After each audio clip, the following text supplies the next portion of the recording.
everyone. Thank you for showing up for the Thurgood Marshall Pre-Law Society Fall 2021 Law Conference. This year's theme is entertainment law. So we shall get started. Oh, actually, yes. And we have a speaker on Zoom.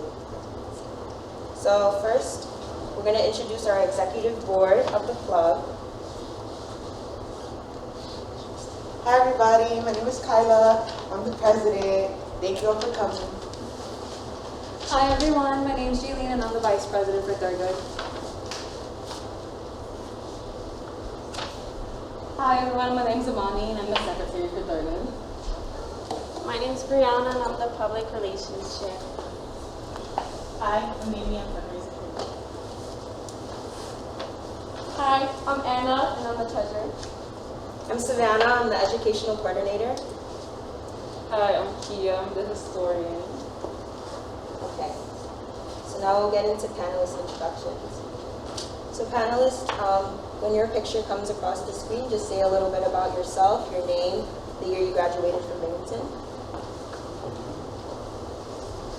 Well, that does look like me. Hi, I'm Glenn Moss. I am clearly the senior member of the panel, and I'm a senior. I graduated in 1975. The place looked very much different, though in some ways it still has the heart that I remember.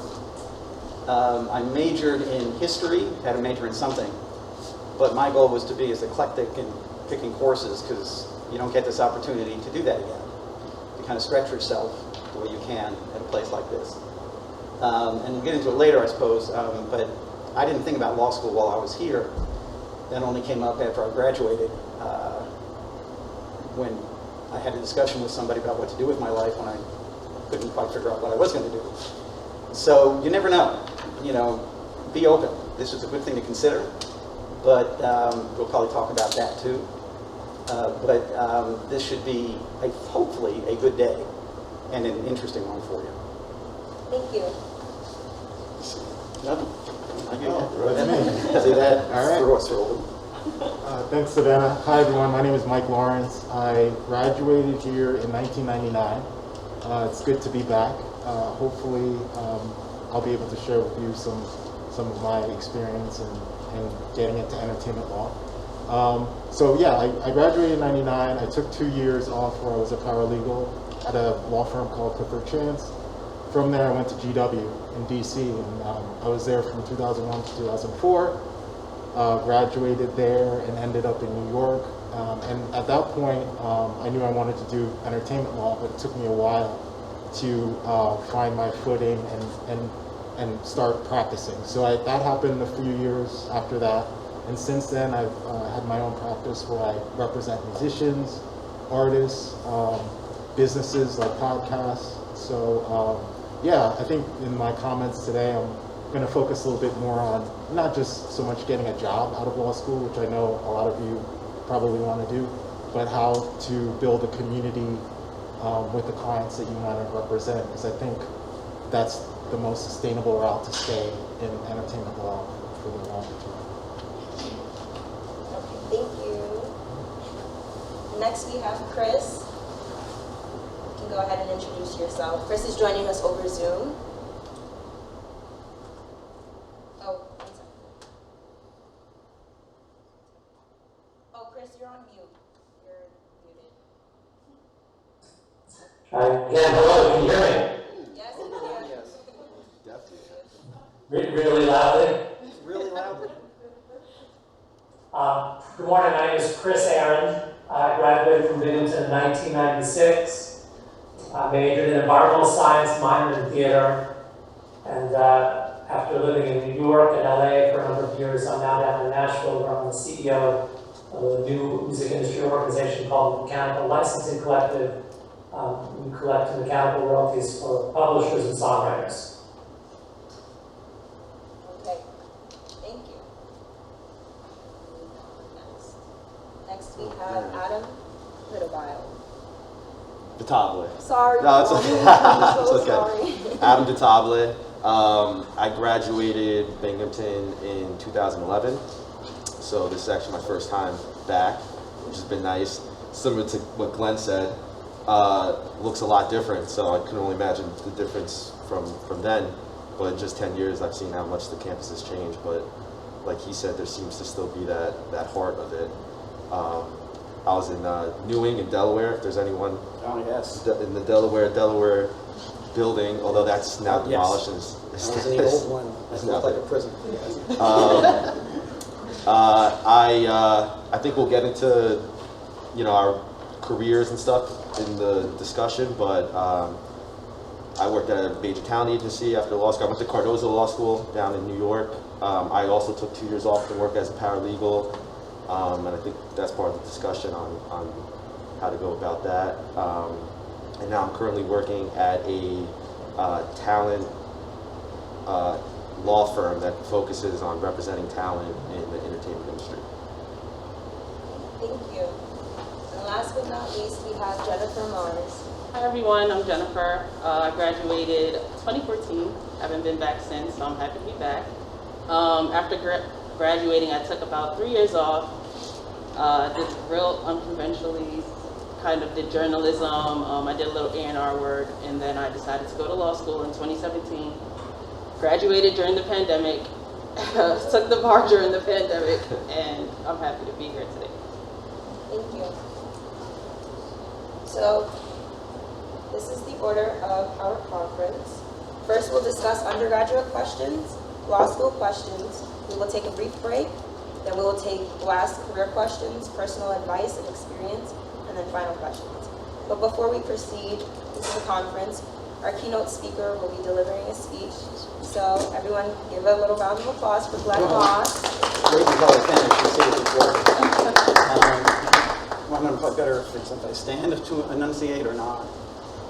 Can you hear me? Everyone back there? Okay.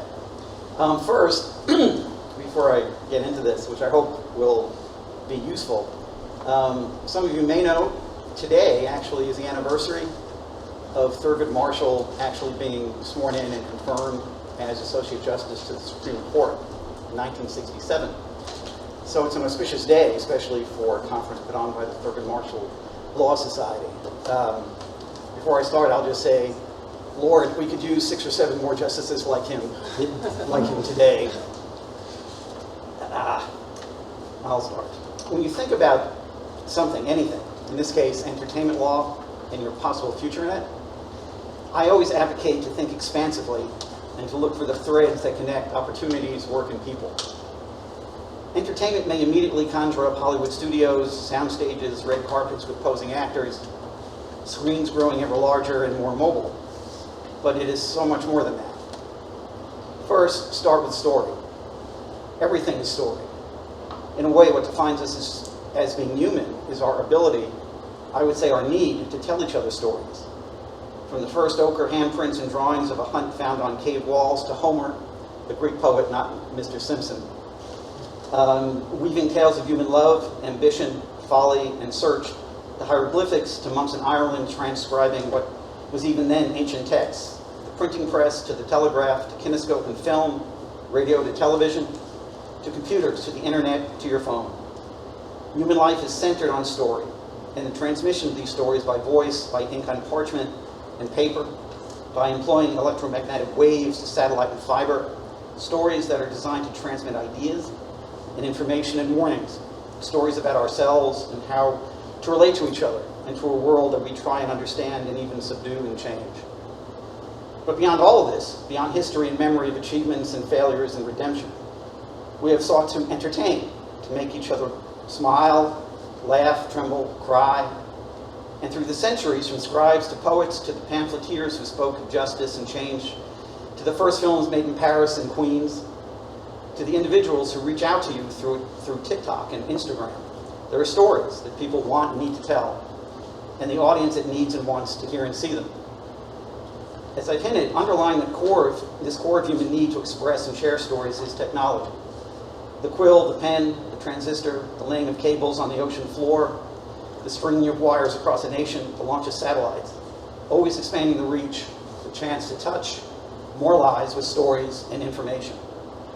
So when thinking about entertainment, think as wide and deep as you can.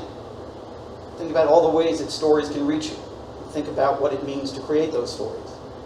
How we have moved from one poet or shaman telling a story to teach about how a tribe or a nation became, to the reach of printing that opened the doors to so many more homes and people, to those gathered around the telegraph office in a small western town, to the millions in their homes tuned to the same radio show, the same ball game, to the millions sitting in front of small TV sets, watching Elvis Presley shake his hips, the Beatles shake their heads, and even, yes, the replay of horrors that changed the nation and its history, as the assassinations of JFK, Martin Luther King, Robert Kennedy became captured on video and film to tell a brutal story without words. Now think of what it means to help create and share all these stories, from the storyteller to the actor to the filmmaker, to the producers, to the directors, to the set designers, technicians with cameras in front of multiple screens choosing scenes and shots, to the web developers and the engineers who allow you to record your thought, your dreams, your stories, and share them with anyone who can find and decide to listen, even if for a moment, then maybe longer, and then maybe tell friends to listen.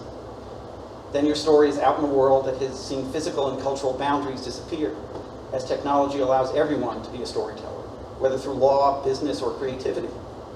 You can become a part of that story. So the question becomes, where do lawyers and the many business folks who work with those creating, transmitting, and sharing these stories come in? Well, everywhere.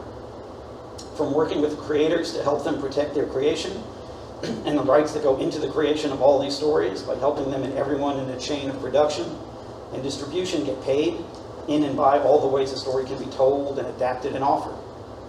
As lawyers and business execs, you help everyone involved in creation and distribution reap the benefits by helping those who work in storytelling to prepare them in different formats for all the kinds of screens we all live and travel with, from short story to adapted radio drama to adapted TV show to a film based on all of those adaptations. And now to streaming and OTT, VOD, SVOD, FAST, VMVPDs, acronyms and words that speak to how many different ways stories are offered to you. Because each of us and the stories we help create live in a real world of commerce and risk and reward, the issue of money is inextricably connected to your work as a lawyer and business exec. Who gets paid? Who makes money? From the artist accepting $500K at a small film festival, to the studio spending $10 million on a film, to the millions upon millions to be made from licensing, allowing ads in one format, no ads in subscription format, and on and on. And in this nexus of creation, rights, production, licensing, and transmission, and the money generated from all of it, there are lawyers and business affairs execs, and marketers and ad sales, and ad tech, market tech, managers of IP, fiber, satellite, wireless, transmission, and receive facilities at each point, from story creation to production to distribution to sale to license.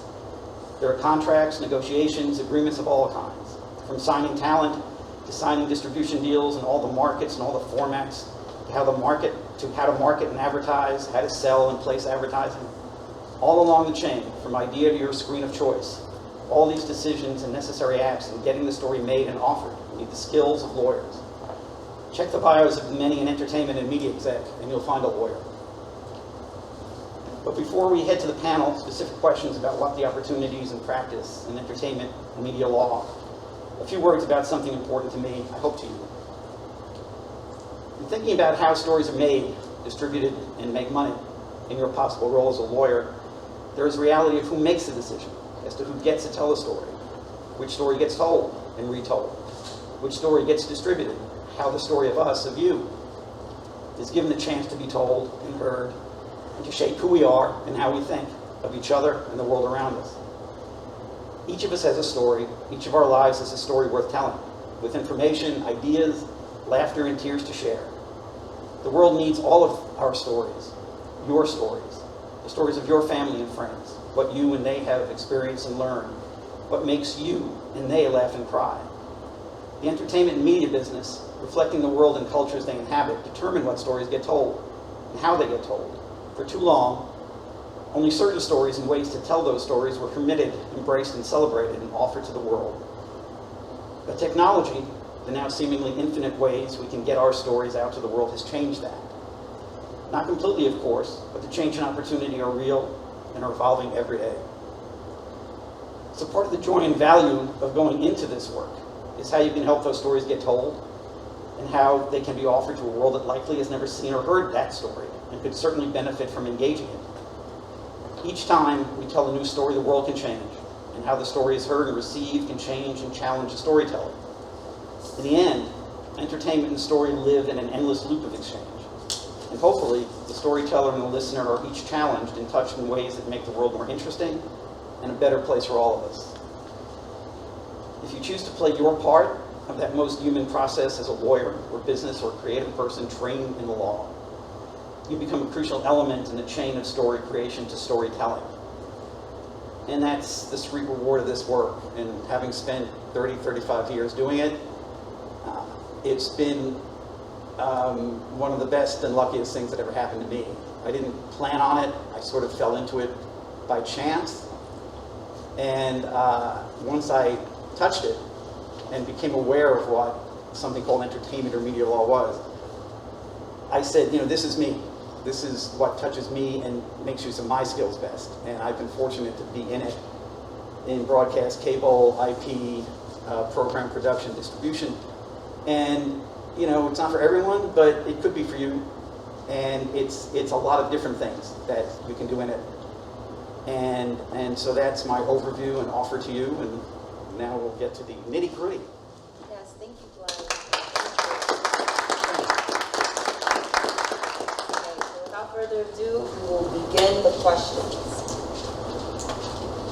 So first I'm going to have Kris speak, and then we'll go down the row of panelists.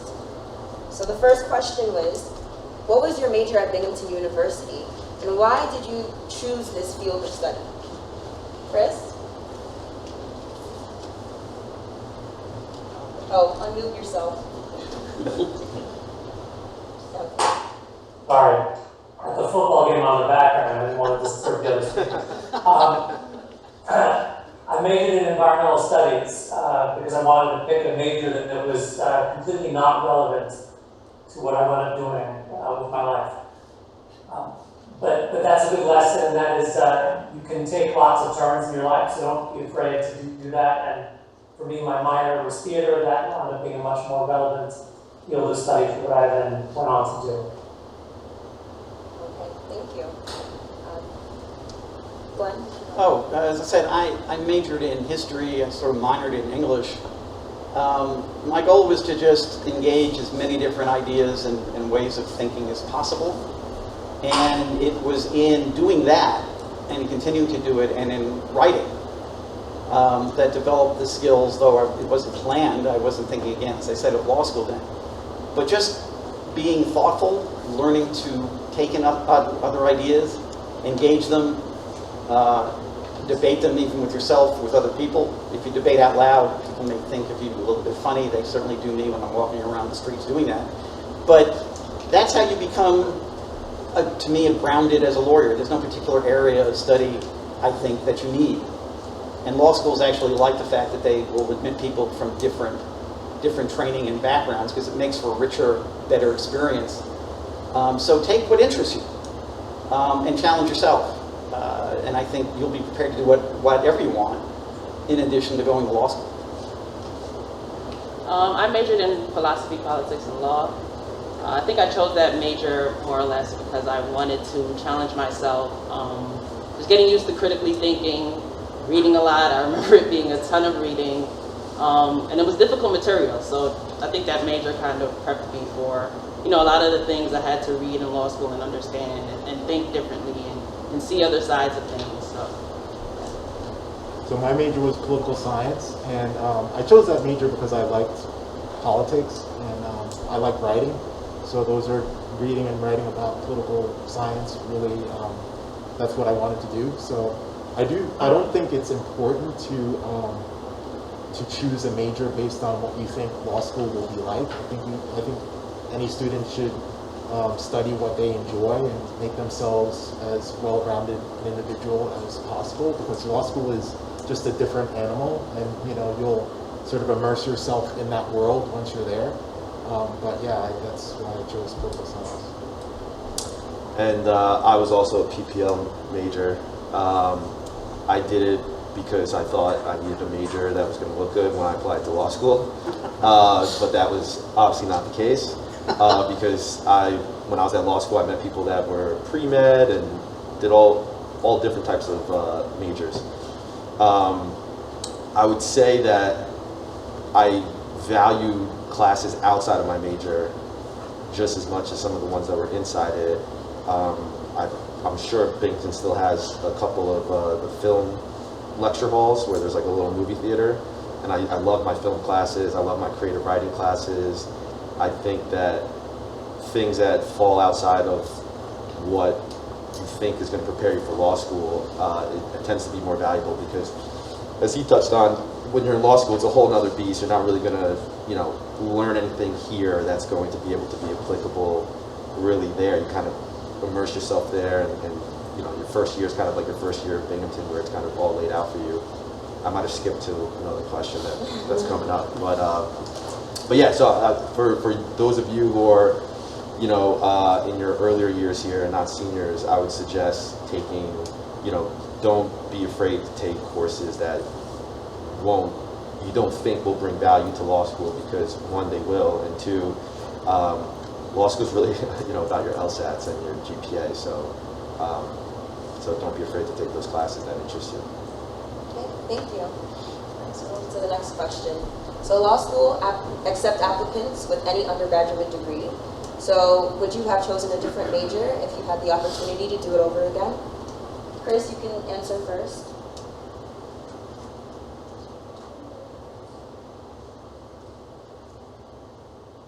I think if I could go back again, I might consider going to management school or taking more business classes.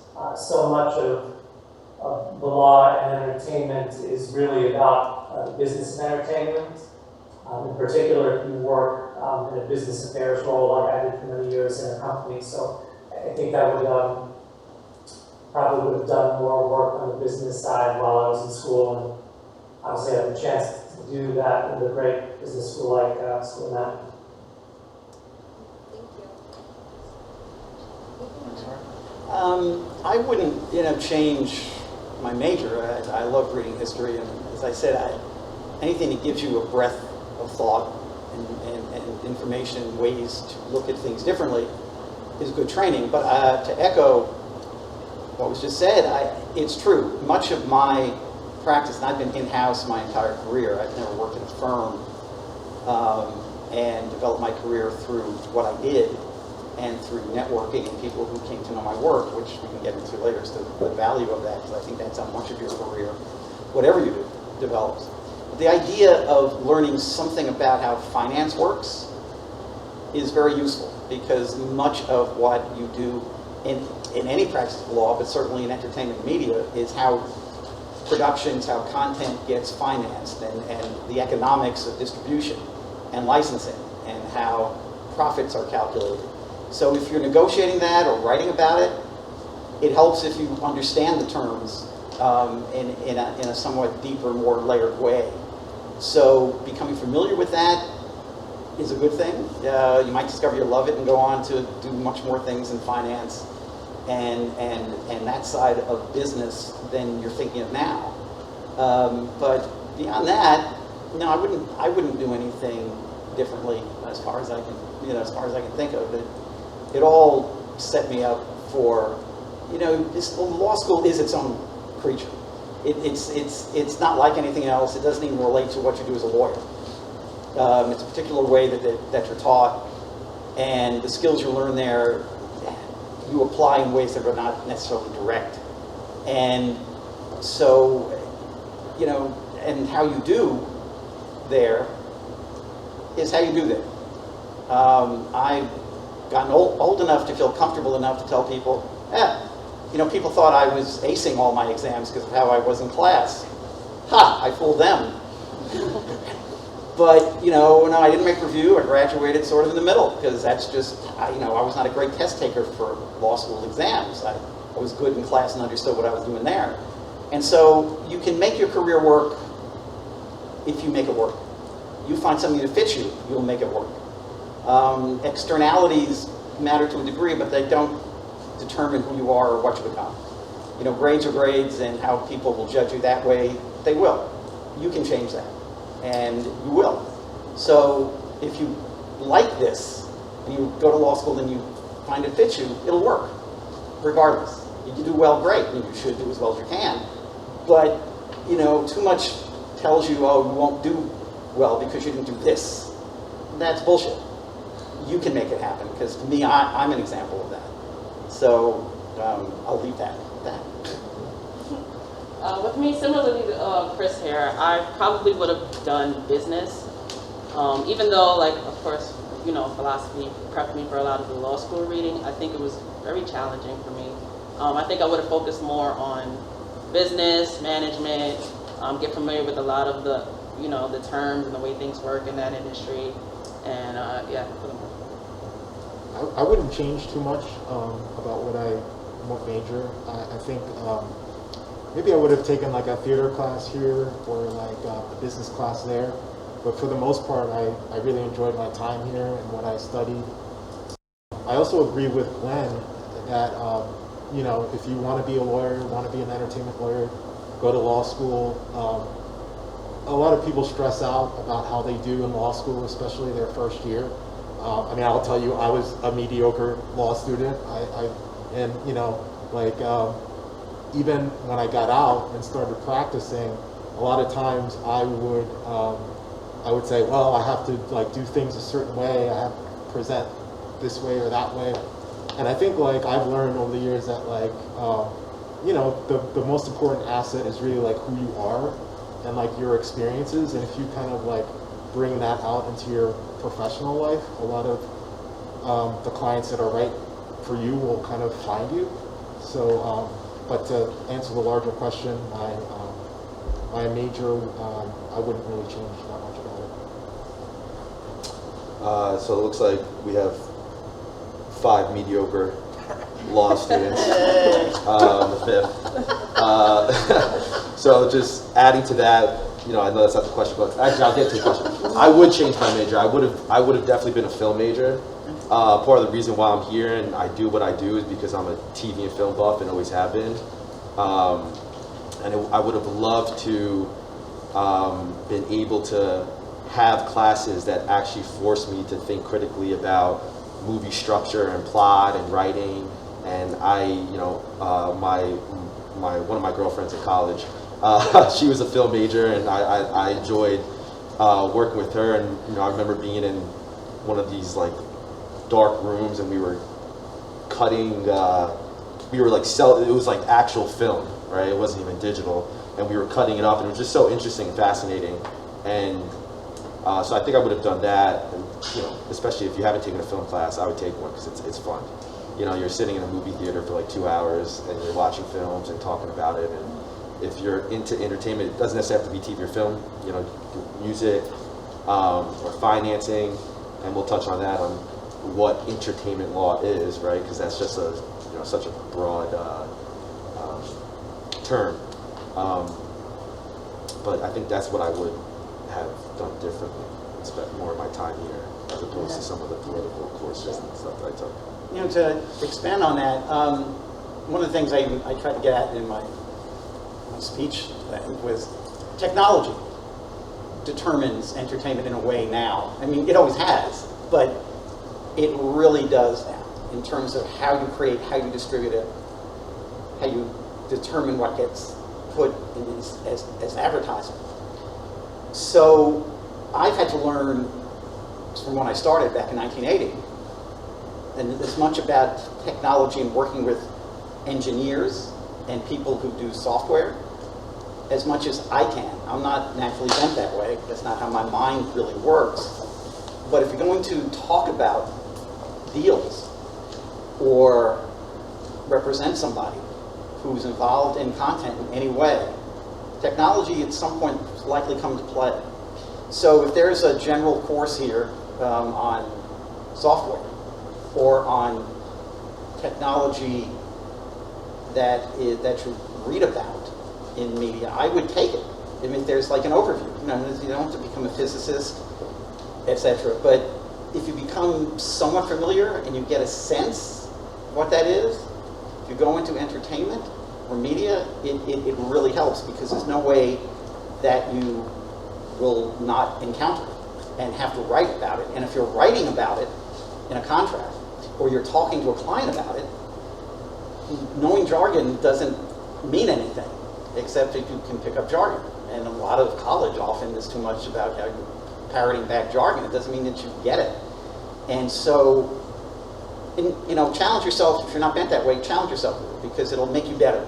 I think in anything, but certainly in media, because there's no way not to have to confront it and make yourself better at what you do by becoming a little more familiar with the technology side of things. I would love. Oh, sorry. No, you go. Yeah, so just to build off of what Glenn just said, I think the coolest thing about law school is, this is going to sound funny, it's really the same class taken like 40 times. So it's like literally the law is the same. The law is what the law is. Like, you're reading cases, you're reading statutes. The only thing that changes are the people behind them. And obviously in entertainment law, it's musicians or creators or trusted estates, about people who are dying. You could go down the list. So like the coolest thing in my mind about law school is like I understood a little bit about like a lot of different facets of society, just like enough where I just like had this like knowledge of how society works. So I think building on what Glenn just said, it kind of helps you as a lawyer in that there's always going to be new technologies and like things that come around the pike, but you kind of, because of law school and education like that, you kind of know how to, when new things come up, to put it in a context and sort of build on what new that's happening. And what I was going to build off of what Glenn said as well, which was one of my biggest regrets about college, and I was fortunate enough to take the opportunity in law school, but I think a semester abroad is not just valuable to any career you do, but just in life in general. I had never left the country until I did my semester abroad in law school. Thankfully, my scholarship applied.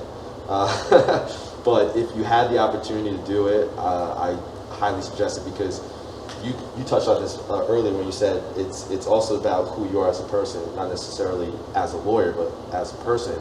And that's in interviews, in getting clients. It's really about a connection with them. Most of the time, if you're getting an interview, they think that you can probably do the job, and it's more or less kind of, can I spend 10, 12 hours a day with this person and trust them with certain things? And that necessarily doesn't scream off a resume. But I think having life experiences, and that doesn't necessarily mean going abroad. We all have those, just part of life. But going abroad definitely, I think, opens your eyes to certain things, and you'll go to different cities, and if you're fortunate to be able to travel abroad outside of school, that's great, because other people have done it and it comes up in conversation, and they might have just come back from vacation, and so that's one of my regrets from college that I would do. It wasn't a major, but something that if you have the opportunity to do it, I can't suggest it enough. Yeah, and technology, and again, I always come back to that, but the idea of geographical barriers, entertainment media in terms of sales, and how you make money off of content, is that you broke it out into different territories. And that it can still be true, and many companies have their divisions, units, but almost everything today has no boundaries unless they're set by terms of a deal. You're dealing with an international audience almost from the get-go, and you're dealing with adapting or selling content or working with somebody who's either from somewhere else or is definitely going to try and sell what they're doing, and you're going to help them sell it somewhere else, because that's where the markets are. The whole issue now, for example, LinkedIn just decided to comply with China's rules on censorship in certain areas as to Xing out the backgrounds of certain journalists that they don't like. Why did they do it? Because it's hard to say no to a market as big as China. You can talk about it from an ethics point of view, from a philosophical point of view, from as many point of views as you want, but a private company's thinking there, well, am I going to give up this market? What makes money for Disney in a movie that didn't do well here is if it did well in China, which is true in many cases these days. So you will be living with and encountering other cultures and other people all the time in entertainment and media, maybe more so than, unless you went into global investment banking or something. So your awareness of other cultures, your comfort with them, your ability to understand and accommodate differences and recognize that you're not going to fall into patterns of reaction to somebody who looks different, sounds different from maybe your experience, but you grow from encountering other people and other cultures. That's going to become part of what you do in this area of law, probably in almost anything you do, but especially here, because a lot of the deals that I do become international either in the beginning or at some point. And deals get translated, and you have to listen to other people, how they think what you said, what it means to them in their experience, in their culture, and a lot of it is negotiating that and navigating that. So take yourself abroad if you can, but we do live, in spite of what some people may wish otherwise, in a global environment, in a global marketplace, and you'll be in that more than I was when I started. Thank you. Kris also has something to say about technology. You can go ahead, Kris. Thanks, Savannah.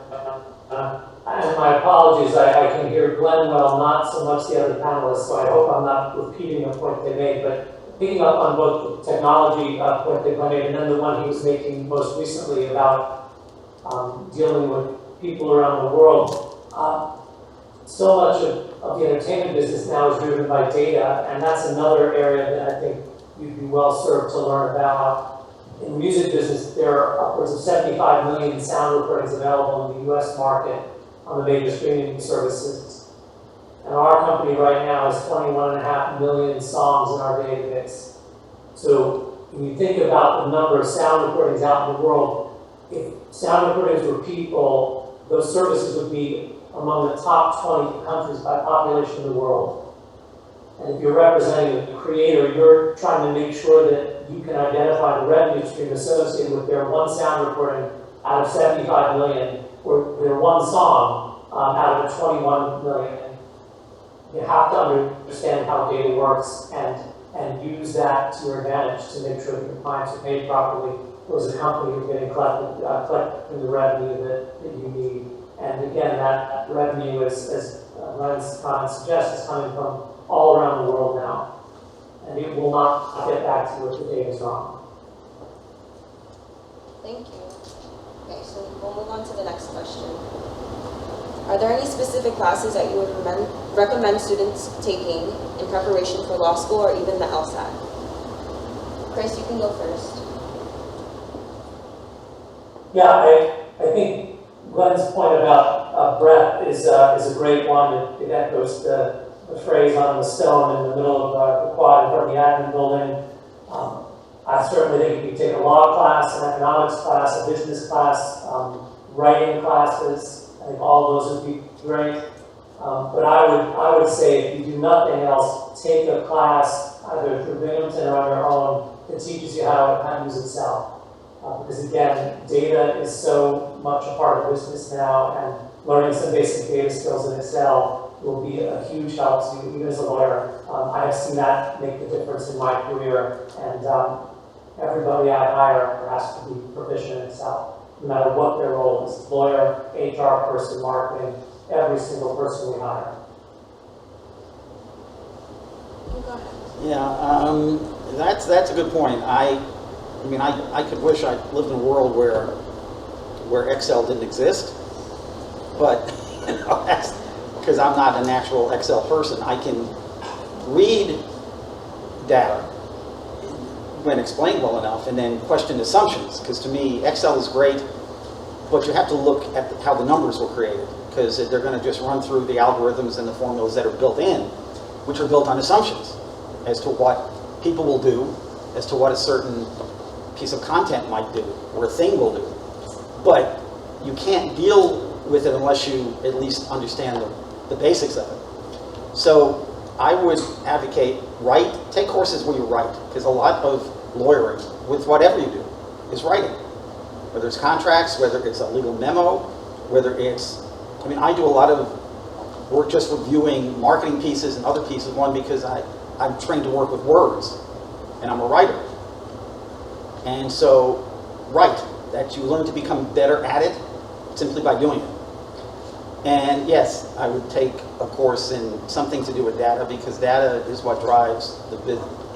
It drives everything these days, but especially media and entertainment in terms of what someone thinks will work in the marketplace or how they can sell it. And so again, if you're familiar with it, you don't become an expert, but just become familiar enough so that you can sit in a room and hear something in a slightly deeper way and ask a good question. And that's really what a good lawyer does.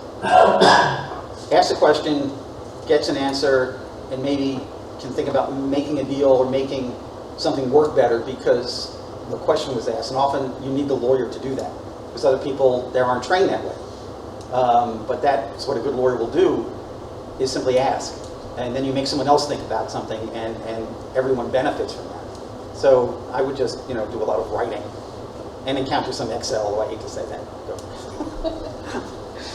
I think for me, I don't think anything prepared me for what law school was, but I would say writing as well. A lot of law school is how you can communicate to someone that you know something. A lot of tests, a lot of those finals. You may know the law, you may understand the issues, but if you're not able to put it on a piece of paper, you're not going to get the result that you want. So I would have definitely focused a lot on my writing. Yeah. I agree with everyone so far. I think writing is pretty important. Well, not pretty, but very important. And just like thinking critically, and you'll develop that skill in any class that's about reading and analyzing and writing reports of that sort of nature. Data is pretty important. Excel is important. And beyond that, I think a well-rounded education can contribute to the basic foundational things that will serve you. I'm very fortunate that Excel is not a major part of my day-to-day, although I have experiences with Excel in the past, and it is pretty crazy. I agree with everything everyone said, but I'm also going to go against the grain and just say, don't worry about preparing for law school. And I know that's the weird thing to say, but it's also, I think, something that people need to hear. I think we are constantly looking to the future and worried about the future and trying to prepare for it, and of course you should, but also you got to remember there's people that have very bad GPAs that do very well in the LSATs, and they're going to get into great schools and they're going to get scholarships, and there's going to be people that have 3 7s and did everything right in school and they just cannot get the LSATs down, and that's going to affect where they go and what their scholarships are, and nothing could prepare them for that. And when they get to law school, you could do great on your LSATs and everything, and you come to law school and it's a whole nother beast. I think we're gonna get into what that looks like and the structure of school there. And people who excelled everywhere else, they just dropped the ball there. And other people who came in with a 3.0 from Binghamton, and I actually did very well on my LSATs. And I was mid-tier at law school, and so I think just for the sake of hearing, different views, I'm going to go against the grain and say don't focus on that, and just focus kind of at the task on hand, which is enjoying your college career and gaining as much as you can, and you'll get to law school when you get to it. Yeah. And to add to that, you could have done great in law school, but be a terrible lawyer. So, I know, very true. Yeah, I know lawyers from the Ivy League who are like, I wouldn't want to hire as a lawyer. So yeah, there are different skills, and don't be ashamed about what your skills are. We all went to law school with people who excel, and yet you would not hire them to do anything. As I said before, and I say this a lot when I'm at events like this, because I think it's my story, but it's important. I grew up with a terrible stutter, so the idea of going to law school was as far as I could imagine it. And my coming here is when I began to find my voice. And I say that because I went to law school, as I'm sure you all did, with people who were incredibly bright, and because I also grew up at a time of different tensions in New York, I was mugged a lot. So here I am in law school, I'm seeing people afraid to speak. Afraid, I mean, they're paying money to be there. And they're supposedly being trained as lawyers, and they're sitting there afraid because of supposedly, tough-minded or scary professors. Okay, you know, Mr. Jones, pass. And I'm going, well, what are you going to do out in the world? If you're afraid to be here, how do you become an advocate for anything out there? So you can really do incredibly well. I mean, I would sit there and go, well, God, I was almost killed a bunch of times. That's scary. Answering a question in a securities class, how is that scary? And yet you see people freeze up, and you go, I can't imagine you being a lawyer at least as I imagine it. So all of us, may not have been on review, but you know what? I could tell we're all really good at what we do. We all have careers that would maybe look interesting, more than interesting to a lot of lawyers out there in the world who aren't terribly happy with what they do. But you discover what you're good at, and you're good at stuff which really is valuable, which again isn't going to be measured by GPA necessarily or by anything else. And trust that, because you'll encounter people who will ace every exam, but all they could do is sit in the back of a firm and write a brief or write a memo, but you wouldn't put them in a room with people, because that's not at all what they could do. You might be incredibly good at that, and that value is, to me, a lot more valuable than someone writing a great memo. A lot of people can do that, but being able to deal with people and look at people in the eye and hear them, that's a skill. And law school doesn't measure that, but if you have it, that can be distinguishing for you in your career. Thank you for that, Glenn. So, just briefly, do you think your undergraduate classes helped you in law school? Kris, you can go first.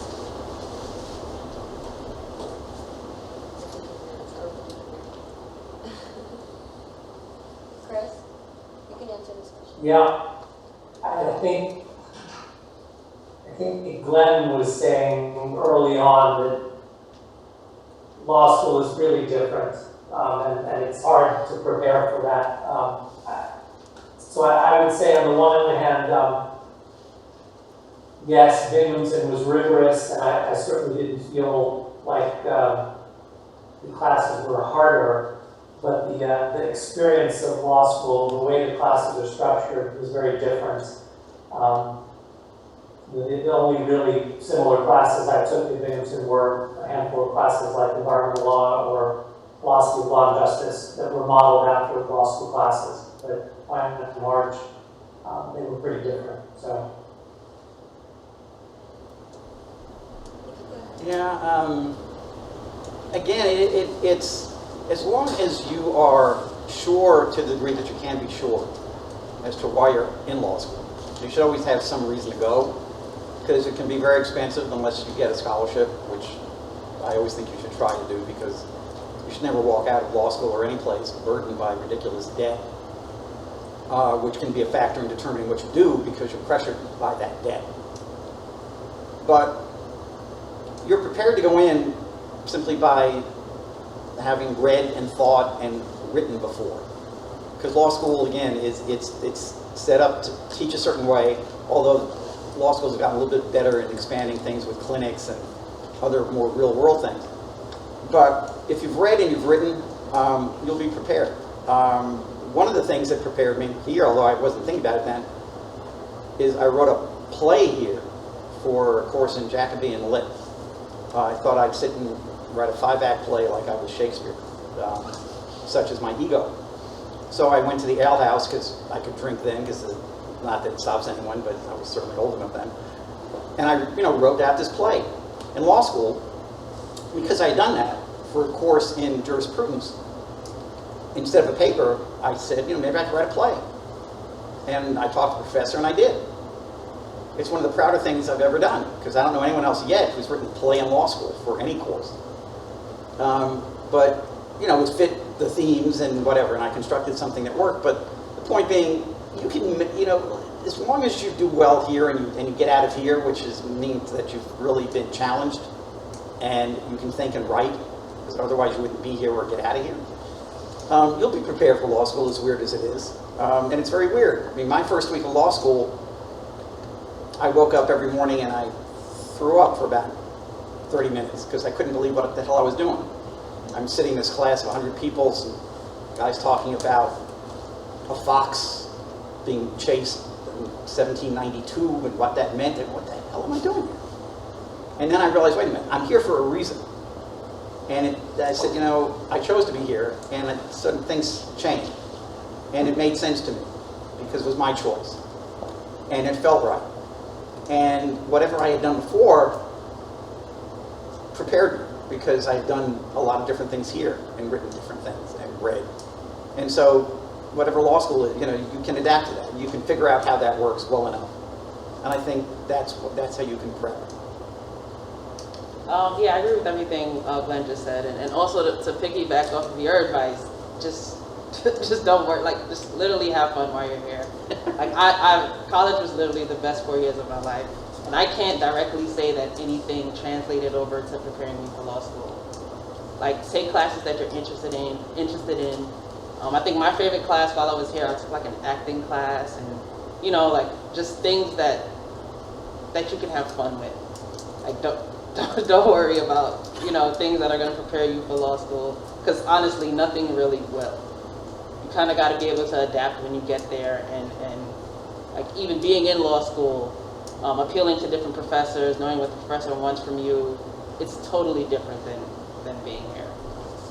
Yeah, I would agree. I think no class is going to really, I think in a general sense, like if you know how to read, like read well and write and think critically, those types of classes will be important. But other than that, I think you should just take the classes you want to take, learn what you want to learn, do the extracurricular activities that you want to do, and you know, go into law school if you choose to do that, trusting that those experiences leave you prepared. Yeah, I agree with everything they said. And just kind of piggybacking, Glenn made me think of something with, as far as just anything in life is just applying things from your past and what you know, so even though something specifically preparing you for law school, or you thought that it was going to prepare you for law school, it's kind of how you've taken what you've learned here and what you've experienced here and the classes you've taken and just the overall experience and how you apply it towards your studies in law school, and then from there how you apply that to your career, whatever it is going to be. And even though everyone's here because they're probably interested in, one, law school, so to be a lawyer, two, entertainment, you know, most of you, you know, just because you go to law school, it doesn't mean you're going to be a lawyer. And it could be another career path that you take the JD and you apply it to that. And it could be another type of job in entertainment. I worked at I guess we'll get into that, but you know, a lot of agents, and I think Glenn, you touched on it, a lot of, if you go to mostly any major studio or any major media company, and this probably applies to most in business too, and you look at all the high level executives and people that are running departments, you're gonna find a lot of lawyers. And it's because you take something and then you apply it to whatever you come across and decide to do. And the same thing goes with college towards law school. Thank you. So we have time for one more question, and then we're going to take a brief break. So when and how did you start preparing for the LSAT? Do you have any tips and advice on the best ways to prepare? Kris, you can speak first. When I was thinking about this question, I was thinking I've gotten old because I remember very little about taking the LSATs. But the advice I would give you is much like the SAT. Part of it is understanding how the test works. If you're a good standardized test taker, you'll probably be good at the LSAT. If you're not, I would take lots and lots of practice tests and get really familiar with how it works. And then know that whatever it is, once you get to law school, it is completely irrelevant to the rest of your life. And try to keep that perspective in mind. You don't do logic games? I don't think you can hear me. Yeah. No, it's. I mean, God, when I took the LSATs, they're probably very different from what they are now. Many things are different from what they are now.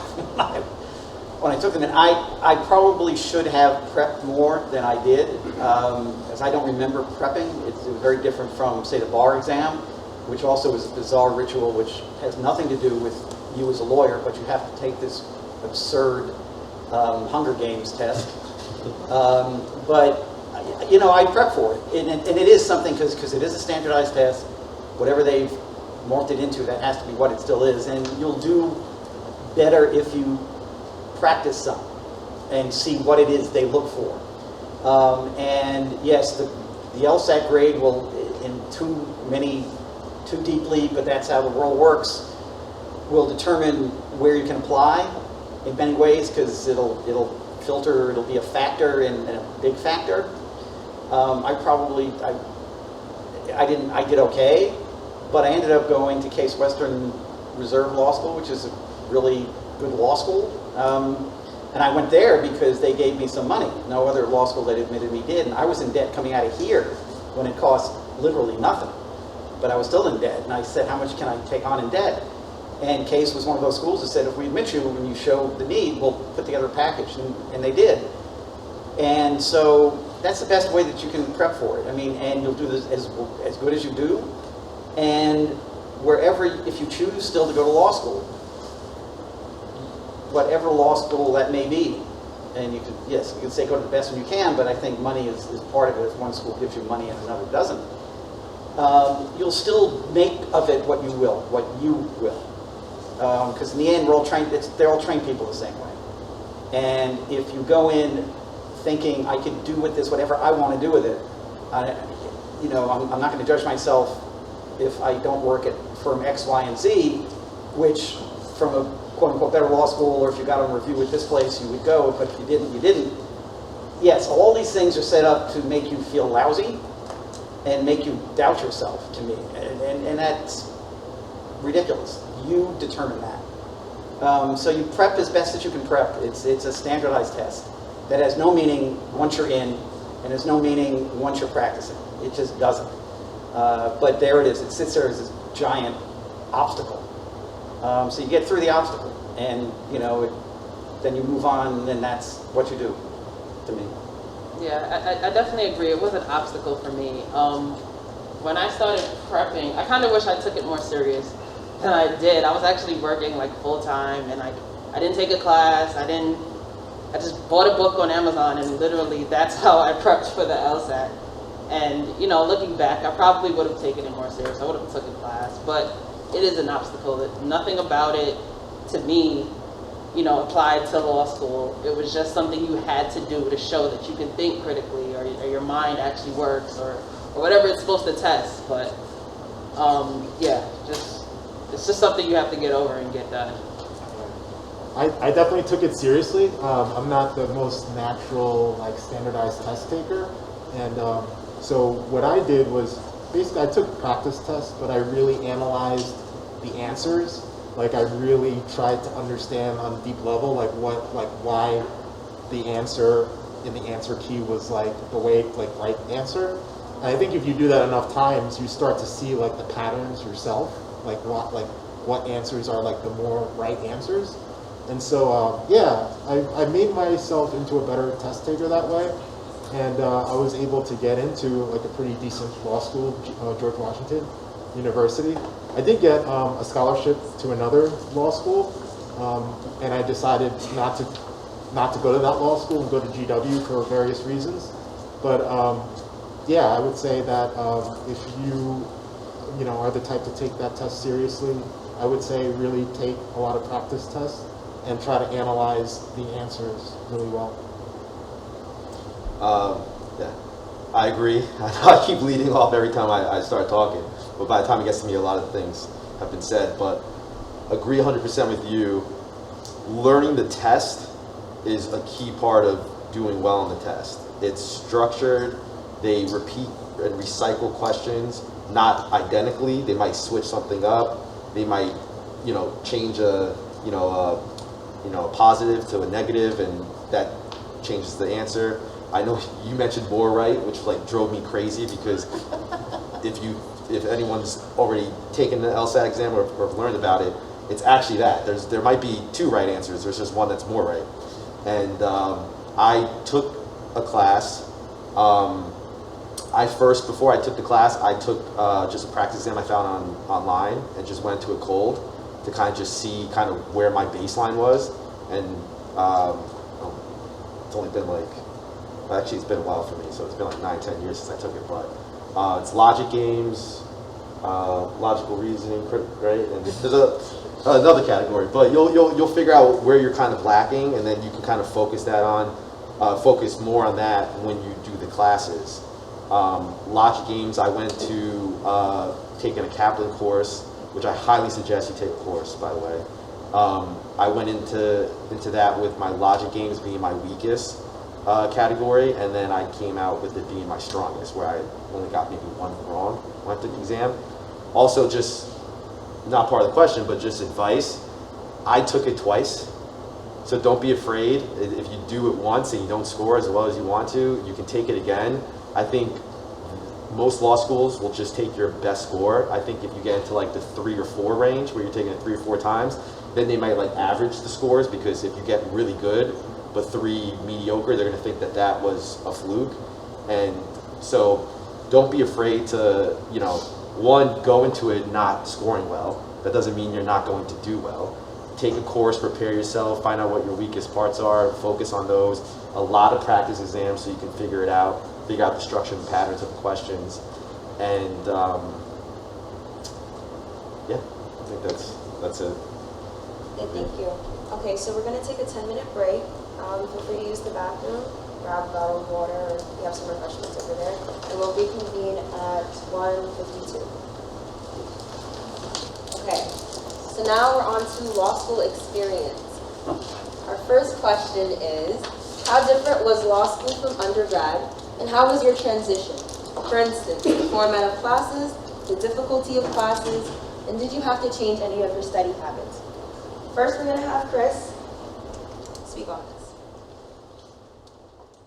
I'll focus on the last part of this. I had to develop study habits. I did not study much at Binghamton, and I regretted that when I got to law school. So I would just say, when you go to law school, recognize that it is a job now, and you've got to treat it that way. Spend 8 hours a day, and then take a couple hours at night to relax. But you can't do 20 extracurriculars and go to lots of parties and then cram for 30 minutes before class. It doesn't work that way. Thank you. Panelists, just feel free to jump in. I'll hop in on the structure. So they're all pretty big lecture classes, at least your first year. And the way they structure, and I think this is the same for everywhere, it's your only grade is your final. So, and this ties into being able to develop a study habit, is because if you don't go to class, no one's going to really be there. There's not really attendance. The only attendance is what you call cold calling, where a professor, will pick a few students, and on that specific class, they're going to ask you to answer questions. And if you don't answer it, you might get a little mark, and that basically means, like, if you get let's say you get a A on your final, it'll get dropped like an A-. Again, this is just my experience. So if you don't have that study structure, there's not like an assignment in 2 weeks where it's going to kind of reel you back in. And then from there, you kind of slack a little, and then 2 weeks later, there's a paper or there's something that reels you back in. It's pretty much just, here's your classes, and then you're going to have, the exams at the end of the semester, and whatever you get on the exam, that's your grade for the entire course. So that was one of the things, because in large lecture classes, I definitely cut a lot of them at Binghamton. And I also did that in law school as well. And it bit me in the ass, to be honest. And then you kind of realize kind of like how you need to navigate and what you need to, change about your study habits. And I was not a good, I don't want to say good student, but I definitely didn't have strong time management skills, which is like one of the most important things about law school. So, and I'll leave it at that. I think like the biggest thing that I witnessed in law school was just like the grind of it. So I thought I was a pretty good student here in Binghamton. I did really well. But the thing that's different in law school is just the volume of reading that you have to do. Like, I never really felt like I could do all of it and do all of it like to the point that I was like happy. I know the material. There was one. So in law school, there's this thing called the Socratic method, which is basically like Adam was saying. You're in this big lecture hall, and professors will call like one or two people randomly, like every day of the semester, and they'll just grill these students on like a case that you're supposed to read. And I remember one time, like, it was a case that I read. So it's not like I totally didn't read it at all, but just the questions that the professor was asking me in front of like 100 people, they were so penetrating. I mean, it was such a like hazing experience that like I feel like everyone in law school goes through that experience just once at least, where you just feel so naked in the class because like the questions that you're being asked and like put on the spot. And you're in front of 150 other students. Yeah, so being tested. So it was, it took getting used to. I think once you kind of get comfortable with that system, I appreciate the education. I would say that like sort of everything around the education for me was difficult. Also, another aspect of law school that was difficult was just the people that go to law school. So I feel like I'm a pretty laid-back person, but in law school, it's like everyone who's there has done really well, and they tend to be very like type A people. So that was really a difference for me. But I would say that that the structure is the biggest thing is just like the volume of reading and the grind every day that you have to go through. Yeah, for me, I think it was also the class structure. I was used to being here, and you have a quiz, and you know that it's worth 10% of your grade, and if you flunk it, you can always make it up somewhere else. Where in law school, you don't have those markers. You don't have no one telling you you're not doing good enough, or you're right on track. So I think that part was hard for me, not knowing where I stood in the class. But a lot of things were the same as well as far as knowing your professor, knowing what your professor wants from you. And I think that was important in law school. A lot of people would, sometimes you would have to write a paper and the professor would want you to focus on the cases, whereas another professor would want you to focus on the law itself. So just knowing exactly what your professor wants was really important for me as well. That's also I was thinking that in some ways I separate out what your first year is, what your second and third year can do. Because these days, from my sense of being connected still to where I went to law school, there are more classes or choices in second and third year where you might do papers or do more experiential stuff. But there's no question that the problem traditionally with law school, especially in first year, not only is it not like anything else you've done before, it just isn't the way that you're taught and the volume of work and the fact that you'll have maybe a midterm in some classes and maybe not. It'll just be the final, and you're talking about 3-4 months of your sweating this and reading this will be determined in how you respond in a 3-hour exam. And knowing, getting a sense of what the professor wants is helpful, but they're structured in a way that, again, I knew people who barely went to class, who aced every test. I knew people who sweated and studied their ass off, and if they got a B, they were happy. And it is a grind. It's different. You have to work at it every day. Here you can take classes, you could read stuff on your own and do a paper, and you could do great. But there you really have to do the work. And the problem, especially with first year, which is very heavily structured, much more, say, in many ways in second and third, certainly third, is that the courses are structured like that. And so you are with other people who did really well, probably in college, and they're here and they're really focused on doing well, and competition becomes ridiculous. And although, again, depending on schools these days, and some may vary, what you have to do is, again, and I always argue for this, is know who you are and what you know. Because at the end of that first year, everyone will get a grade. Everyone will have their GPA. And in many ways, from the surface of things, and it's a pretty shiny, important surface, but it is, to me, still a surface, you can be judged as to how that GPA looks to you at the end of the first year. Who interviews you and who doesn't interview you. What firms, if you want to, again, I argue, I never worked at a firm. My career has been fine without working at a firm, but there are issues with my never going to a firm, especially early on in my career. But when I came back for second year, I saw, to the degree that there were friendships, and it was hard to create them to me in law school, how people did in their GPA changed people's relationships. Because suddenly they were ranked, and only 10% can be in the top 10%. Funny how it works like that. And there's the rest of everyone. And a couple of people make review, and most don't. Though some schools have a few law reviews, and maybe you get on those. But you see the sense of who you are being determined, if you let it too much, by where you rank suddenly. And people look at you differently. And people who did really well, suddenly they're not so friendly with people who didn't, because psychology comes in and they can't sustain it. So you get challenged in different ways where you have to rely on you and hopefully other resources you have to get you through, because if you do it by yourself, it's very difficult. You've got to find people there or somebody on the outside who you can touch base with so that you retain a sense of yourself, because you can get lost in the study and lost in the grades.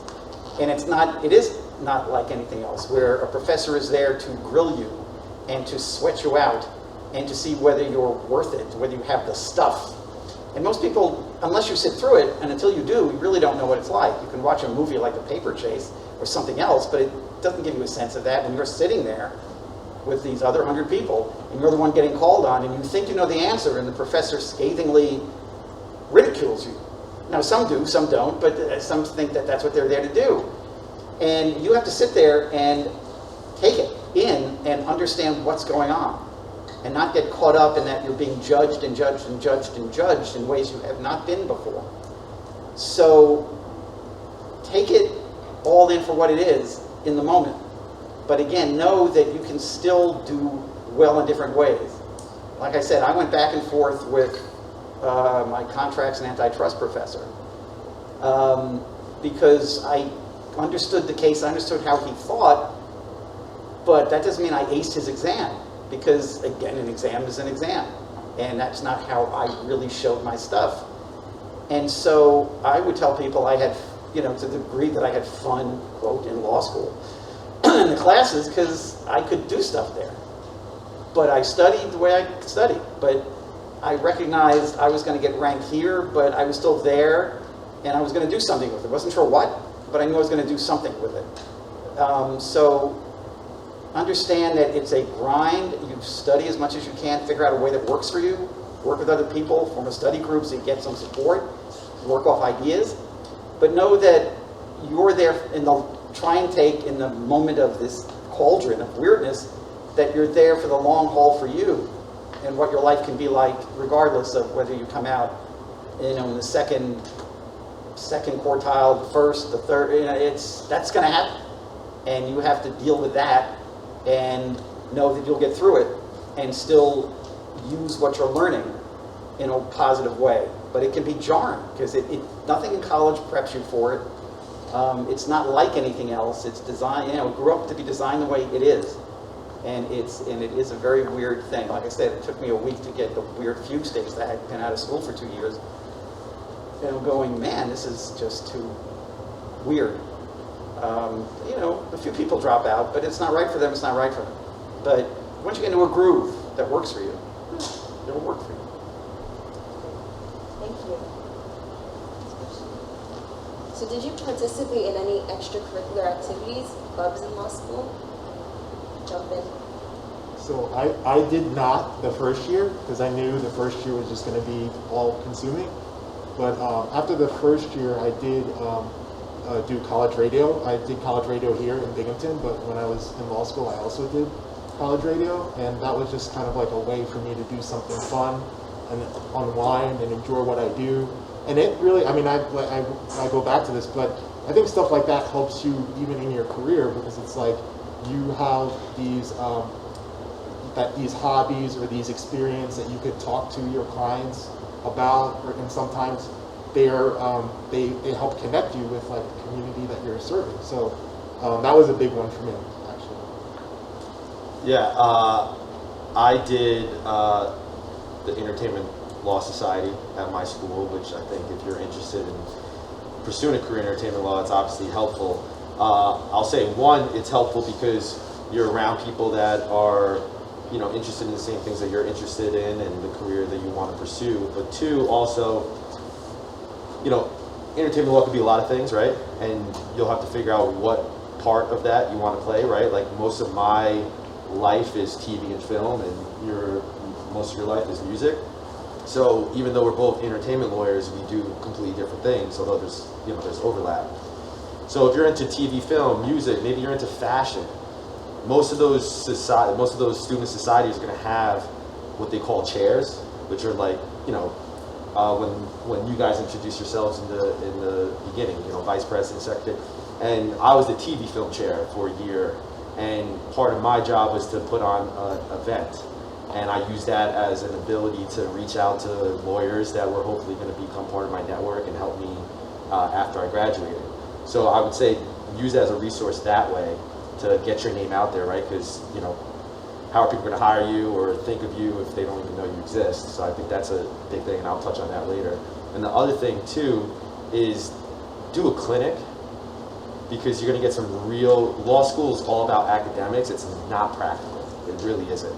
It doesn't really teach you how to be a lawyer. It gives you a foundation to draw off of, but it doesn't teach you how to be a lawyer. And I did a clinic called Suspension Representation Program, which was very important to me because one, I knew I was going to be a transactional attorney and do nothing with litigation, so I was never going to see a courtroom. So this was my way of being able to have that experience and use the skills that I thought would be helpful if I did pursue a career there. And also I just grew up getting suspended from school a lot, so it was actually something personal to me, where you would go and you would represent, you know, you would have, you know, these informal hearings with the, you know, Department of Education in New York City, and you would represent children that were being suspended for, you know, I'm not talking about like 2 days in school, especially talking about, you know, 2 months, 3 months that could really set them back in their lives, you know, and it's especially hard, you know, with friendships, not being around your friends, not being in the classrooms, now you have to take the work with you. Plus a lot of these kids, they made a little mistake, and then all of a sudden now they're at like some, like, you know, not BOCES, but a similar type of program, like alternative schooling program during those few months. And it's like, you know, it's like the difference between like, you know, stealing candy and then ending up in like maximum security prison. And again, this has nothing to do with entertainment law, but it's something that even 10 years later, or 8 years later, I'm still kind of passionate about. And I've loved my experiences and going to be, you know, to be an advocate for my clients in a way that I knew I wasn't going to experience with the career that I wanted. So I think of it that way, that again, this is touching back on undergrad, where not everything needs to prepare you for what you want to do or what you're going to do. And so to explore those things, because you're going to gain something from it that's going to be a lot more valuable than something that you think is going to, you know, really set you up in the future. So I had a similar experience. As far as like co-curriculars, I was in BALSA, Black Law Students Association, and I was in MEFLA, Media, Entertainment, Law, Fashion Association. Say that 5 times fast. But aside from that, like I took a post-conviction clinic, which was, you know, great for me. Like I loved it. I worked, you know, on like the way it was set up. We got a person who, you know, claimed their innocence, and we got to just work on that case the whole semester. You know, I had fun with it. You get to visit crime scenes, you get to interview witnesses, see what angles we can approach to, you know, try to prove this person's innocence. And I think that was like one of the most memorable parts of law school for me. So definitely make time to do things that not only is the career path that you want to go, but things that interest you. It's true. I'm fortunately sitting by much more centered, sane people than I was. I mean, I was having this conversation before. I wish I had done a lot more here, extracurricular, than I had done. That was me. I was still very much the frightened kind of person I came out of Brooklyn from, and I'm a prime example of human growth over decades. In law school, they didn't, again, it was at a different time, they didn't have an entertainment or a sports law society that they have now, for example, at Case. They have an IP clinic. Things that if you think you want to do that, you can do, and I'd advocate for you to do them, because you get to get familiar with, get shown ideas, and think about things that may well be where your career goes. Not that I would have necessarily done them when I was there, because again, who I was then, and I missed out on some stuff. There were certainly opportunities that I did not take advantage of that would have made law school a different experience for me. I don't know that it wouldn't have affected grades necessarily, but it would have been a different and better experience that way. So although, yes, you should focus on the academics, because that's why you're there, doing something else will make the academics better within the balance. Because life is more than work, more than the academics, but it flows together. I'm a big advocate of things integrating. And so your experience in a clinic, and today I think most law schools do ask or almost require that you take some clinic before you leave. And that's incredibly valuable, because they didn't do that when I was in law school, and you missed out on training and experience, which really is much more like what you do post-law school than the classes are. So you should find something to do just to take a break and use your mind and life a different way, which allows you to come back to the grind and the study, I think, refreshed and better. And it makes you a better, in the end, person, lawyer, whatever you do, because of that experience. So, because I think there's much more out there now than when I went, you should definitely find the thing that fits you. There might have been a practitioner in Cleveland who taught copyright at night when I was there. I didn't take the course, so I wasn't thinking about entertainment when I was there. I was just thinking about getting out of law school. But the opportunities are there now for most law schools, and you should definitely think about which ones fit you, because it'll make you better in different ways that aren't necessarily evident when you're doing them every day, but it'll show through. And quickly to touch on that, just because you said something that made me think of doing things that don't necessarily make you a better student, but has that type of byproduct. Also, like, I guess this is an extracurricular because it's outside school, but like, I get your 1L is going to be super overwhelming, and it is, but like, you also need to find time to kind of like be yourself and, go out and have some me time. I'm not telling you to just be a slacker and go out and treat law school like college, where you can kind of, have a really big party life and then also be able to kind of maintain your student life. But I do think that if you're like all about classwork, and like you even mentioned before, where it's like you have so much work that it's almost like set up where like they give you work that like they know you're not going to use. They want you to like read 6 cases in 2 days, and they're each like 30 pages long, and you've never read a case before, and you're going to look at casenotes.com or whatever those websites are and stuff. But I think you'll drive yourself crazy, and it'll actually, if you're all about schoolwork, and again, this goes to who you are as a person, and maybe you're able to survive like that. I know that wasn't me. To like balance it a little bit, because if you're all about schoolwork and you're driving yourself crazy and you're stressed out every day, and that's your entire life, and you're not making time to go out and see friends and do certain things, it'll actually negatively affect your grades and how you act in school. At least that how I always thought. Maybe that was just an excuse for me to go out, but but I mean, that's just some advice, because I did see people that were like at the school every day, all day, and it was their life, and I ended up doing better than them at the end of the years. So yeah, and I think those are great points. I think also don't let, because other people are going to be really stressed out.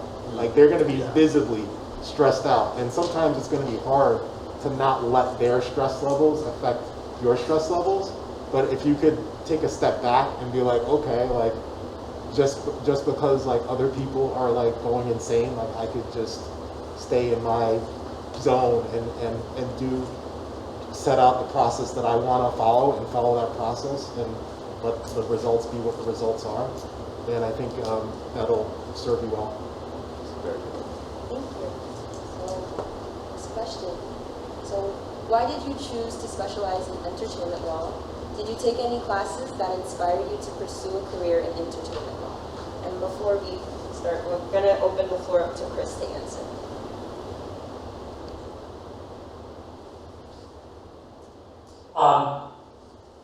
Ultimately, I chose entertainment law because I had been a musician, an actor from the time I was middle right through college, and I wanted to connect my professional for many years.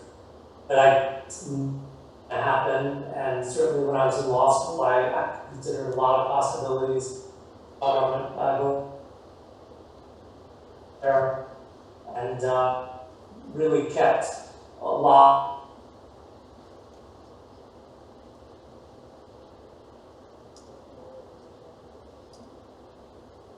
of music, became real for me. So I did it because it was something I was passionate about, but it took a long time to get there, and I think both of those are things to think about as you think about your career. Do something you're passionate about, know that it may not happen right away. Thank you. I completely agree with that. So yeah, the reason why I chose entertainment law is, I'm passionate about music. I was a college radio DJ here, and I kind of, I didn't always think of being a lawyer, but then I was a poli-sci major, and I knew I wanted to do something in entertainment and music specifically. And I thought to myself, well, if I could go to law school, get a law degree, and practice as an entertainment lawyer, that would really serve those, my goals in that way. But it did take a while to get there. Out of law school, I didn't get a job out of law school in entertainment law. I did litigation for a number of years. And, it wasn't until I kind of made a decision at a certain point that, okay, I'm going to go all in with this entertainment law route that I started getting clients. But even then, I didn't get to where I am today overnight. It was a slow build up of years of just doing odd jobs for friends of mine, going to a lot of shows, just immersing myself in the community. And once I started approaching it as I'm just going to immerse myself in the artist community, as opposed to who can give me a job, that's when progress really started to happen. And it happened, although it wasn't the way that I was planning, I think it was the best way and the most sustainable way, because I feel like I have a strong base of people who know me really well and who I get referrals from pretty easily. Whereas if I just got a job right away, I might have learned the law better because I was doing it all the time. But if that job just disappeared, I would overnight, not be an entertainment lawyer. Just know that, if it's something you want to do and you make the decision to do it, it might not happen right away, but maybe that's the best thing that could happen to you. Yeah, well, for me, I always loved music. I think, I used to say, while I was an undergrad, that I wanted to open my own record label, and I wanted to be this music business executive. But I think in my gap year, I got a little bit of experience, like I said, doing A&R work. And I don't know why it took me so long to put together that I like music and I like law, so why not go to entertainment law? But eventually I came to that conclusion. And like you, I had a rough time kind of getting into legal, things in entertainment. I think my first internship was ACS. It was litigation and totally off of what I wanted to do. But from there, I was able to build, from a public service, public interest aspect, build into volunteer lawyers for the arts, which was more towards the field that I wanted to do. And I think just knowing what you're interested in, staying true to it, setting different goals for yourself, like you'll definitely get there. Yeah. My path, I kind of knew it while I was still at Binghamton, that this is what I wanted to do, but I had planned on going to law school dating back to like middle school. And it sounds kind of crazy, but it really was. And this kind of touched in before when I mentioned my clinic work at suspension representation program. You know, I used to get in a lot of trouble when I was a little kid, and used to always love trying to talk my way out of it.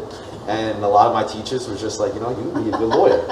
And then so one of my teachers, Mr. Astorino, he used me to kind of usher in a middle school debate team mock trial type program, and I was super interested in it. This show, none of you are going to know this show, but maybe you guys, The Practice, with Dylan McDermott. It was a great series, and I used to love that show. And so I thought I was going to be a criminal defense attorney. That's kind of like what I went through middle school, high school. I was on mock trial in high school for a couple of years.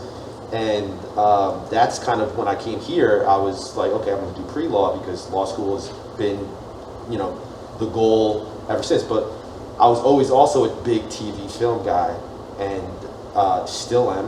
And when I was in law school, at some point, I started reading the trades, you know, Deadline, Variety, The Hollywood Reporter, and I started realizing that I actually really loved the business side of TV film, not just, you know, just being in the seats and watching it, but actually like, okay, how much is Tom Cruise making, and you know, what this director and all the other films he's in, and what does his deal look like? And so that became kind of my thing, and I realized that there was this intersection of entertainment and law.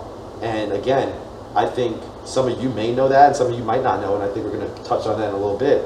But there's so many different avenues to navigate, and so many different careers and different topics. And so I kind of focused and realized that I want to do talent representation. And this is kind of touching on something else. I don't want to digress too much, but when you're in law school, it's kind of like in college, right? Where it's like you're stressed to figure out what you need to do and what you want to do in order to take all the necessary steps to get that and accomplish that. And I think we've all realized like that's just not how life works. And so when you're in law school, there's going to be people that are meandering and they don't know what they want to do. They just want to be at a big law firm and make a ton of money, and that's okay. I was, you know, blinders on, and I went in there knowing what I wanted to do, and so I took the steps to do it. And that was also very frustrating because my school had a very crappy alumni office. Maybe I shouldn't bash them, but you know, it was tough for me to find people that were alumni that were in entertainment that I could reach out to, and they weren't that helpful because, again, I might be touching on something else that we might get to, but there's two things that most law schools are very interested in doing for students, and that's one, getting them to big law firms, and that's two, getting them to public interest. Outside of that, you're not really going to be on the radar, and you're going to kind of have to do your own thing. So again, if there's not an entertainment or sports or fashion law society, start it. Talk to them, start it. I'm sure you're going to find like people. I'm sure most schools have those. And then that, you know, I've now just been rambling, but that was my path. And again, I work with people that didn't even think and have an iota of a thought to be an entertainment lawyer. And that's just kind of how their path went. They went and were in litigation, or they went to a big law firm. And then, you know, that kind of dries up because, you know, for the most part, being a lawyer, doing something that you're not passionate about is very hard. You know, being a lawyer about something you're passionate about is hard enough. Doing it about something you don't care anything about is tough, and people, they dry up at firms, and then they somehow land it and get into the industry, and they get a foot in the door. And but yeah, that's kind of how I got here. I don't know how I got here to where I was saying, but that's how I got here at this panel. Yeah, I mean, overall, I've said it before, but to me, you find, because you're open to it, hopefully, what your passion is. And it's yours. There will always be people that you know, family, lovers, friends, colleagues, someone on the street, on the subway might say, you know, that's what you should do. You've got to follow what you're good at, but also what your passion is, and then you'll be good at it. And you may think you know it, and you may stay with it from now till forever, or you may discover it later. Life to me is that kind of journey. And as I said, I wasn't thinking about law school when I was here because of how I grew up with this terrible stutter, and I couldn't imagine it, because my view of a lawyer was only what I knew from TV and film, which was you went to court, and I couldn't, except in a dream or a fantasy, imagine myself doing that. And the people I met here who said they were going to law school when I first got here were basically all jerks to me.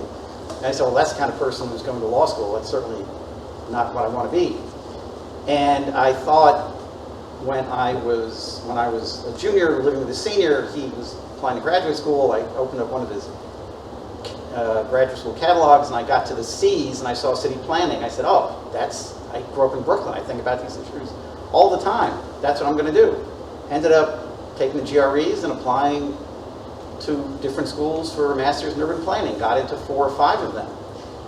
And at some point, and I'm an advocate of this too, however it happens to you, something happened when I was a senior, and I don't know where this voice came from. And luckily it doesn't happen all the time, otherwise I'd probably be in a hospital. But something told me I needed to take a year off, which was totally unlike who I was. It's not like I had this adventuresome spirit or history, but I said I need a year off. And I wrote to the places, including Penn, where I thought I wanted to go, to give me a deferred year, and they did. And during that year, I worked temp jobs, came back to Brooklyn, living in my parents' small 3-room apartment. And I couldn't, in my gut, feel like it was right. And I went down to Penn to talk to the chairman, and at that point, he said, look, I don't know if we'll have money for, support, and, think about whether it's right for you. And I was going to get back on the Greyhound to go up from Philly to New York, and it was late May, and the bus broke down on 95. It was like 90 degrees out, and they're choking on a Greyhound, waiting for a replacement bus. I said, that's a sign. But I wasn't sure what to do. I sort of thought I knew what I was good at. A friend of mine who I lived with when I was a senior, who had gone straight on to Chapel Hill, we had this conversation, which I mentioned earlier, and he said, you should go to law school. I said, I can't go to law school, because they said, number one, you're not a stubborn kid anymore, but 2, you can do all sorts of things. And what you're good at, writing, reasoning, thinking about stuff, that's what you're good at. So you should think about going to law school. And in like 6 in the morning, I said, I'm going to take the boards. And I did. Whether I studied for them is which we talked about. But in law school, there was no entertainment thing at Case. There is now. I was there just to get through law school. I wasn't thinking about what I would really do with it. I just felt it felt right once I got into it. Came back to New York, studying for the bar, had this horrible job, which I want to mention, in legal publishing, which was like the legal Foreign Legion. And until I passed the bar, the same friend who talked me into going to law school was working in a place with New York State where he discovered they had a position open for someone who was just out of law school at the New York State Office of Motion Picture and Television Development. It was looking for someone to write speeches, to look at regulations, do analysis of this and that. I sent my resume in, I met with the director, and I got this job. Hadn't thought about the area, but life is full of chances, of almost serendipity, of who you meet, what happens. Here I am working for this woman who's out of Texas, who saw, this is 1980, the world as the information economy. We saw computer technology and entertainment coming together, which almost no one else did. But all of a sudden, I'm talking to people from the advertising world, the cable world, about how to change New York laws to help them. And I suddenly realized, wow, this really is interesting stuff. And the people are fascinating to me. And I said, while I was doing that job, although it wasn't a legal job, that's what I'm going to do. And I ended up, next gig was with New York, was with WNYC, the city radio and television stations. Because I had worked for the state, and it was basically a sink or swim job. They said, well, you know something about the area, buy some form books, make it work. They'd never had a dedicated lawyer before. So I bought some form books, talked to engineers, talked to producers, talked to programmers, figured it out. I know how to write. I wrote contracts, which I hadn't done before. And I was there for 5 or 6 years. Networking, got a job with a cable company. Upstate New York, was there, didn't move up there, and then ended up becoming a longtime consultant with entities in the cable world. Went to Court TV, answered an ad in the trades. But because I had worked for a guy in the cable company who was viewed as a typical mercurial, difficult guy, and Court TV was then run by a mercurial, difficult guy, They said, well, if you work for him, you could work for Steve. And I got this job. And I stayed there almost 10 years. And so I discovered something that fit me, which I didn't know until I did it. I discovered I was really good at writing deals and working with people to create deals. I didn't know that I could do that, and nothing in my history told me that. But I discovered it. And I realized this is who I am if I'm going to do this work. And I feel very lucky because I'm good at it. Through networking, I've continued to work in it. And I wake up every day and I go, what do I do? I help content get either produced or distributed, essentially. I could wake up doing that. If you don't like what you see or hear, turn it off. I don't have to make the kind of ethical, moral decisions that a lot of lawyers, in my mind, have to make every day when they get paid big money to help companies do things which I think, in my moral universe, are wrong. It's not like it's illegal, though sometimes it is, but it's not what I want to do every day.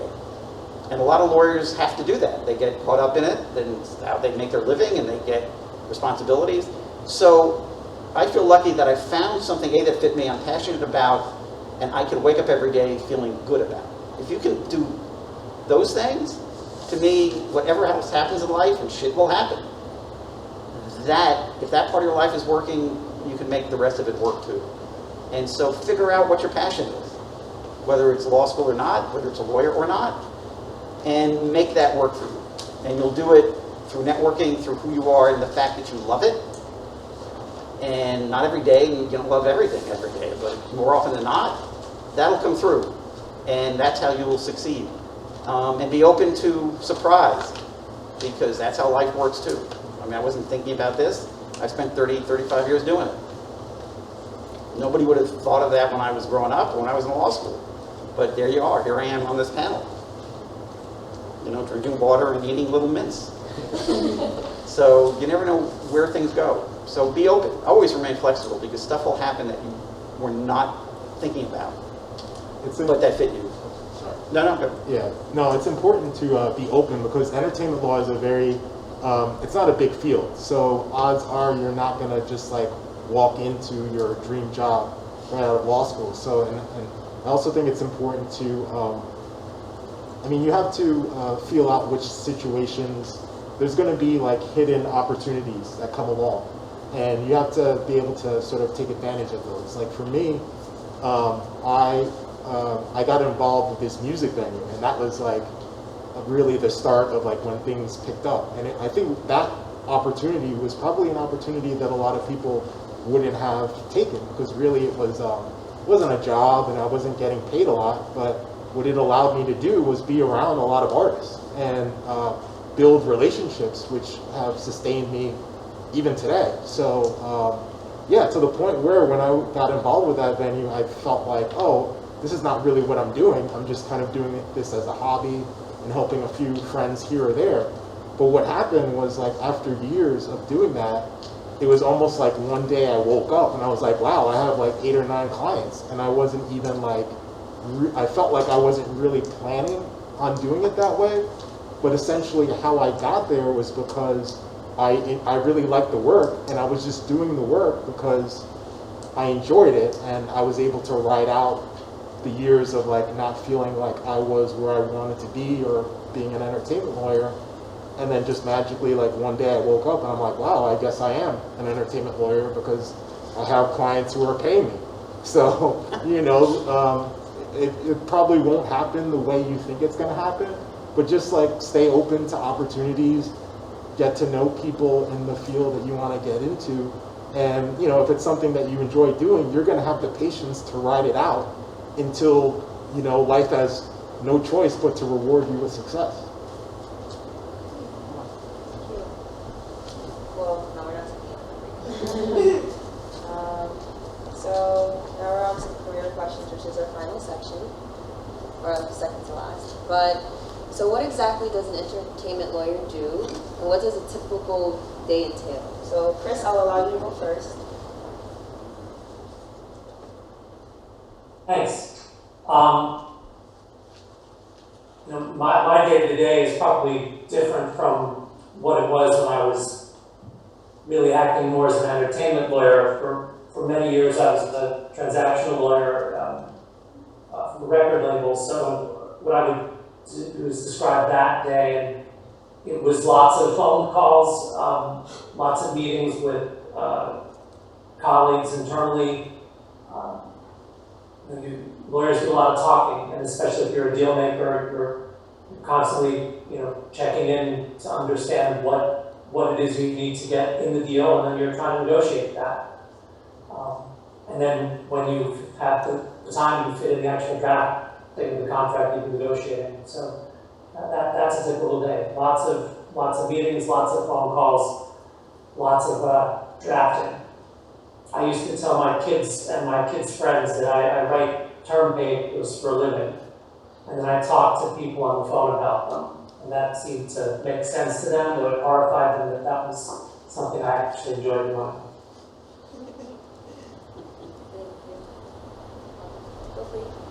I don't have much insight because being very new in the field, but my day-to-day is more or less just drafting contracts, negotiating the terms of those contracts, and that's more or less it. I'm in a lot of meetings, I know that.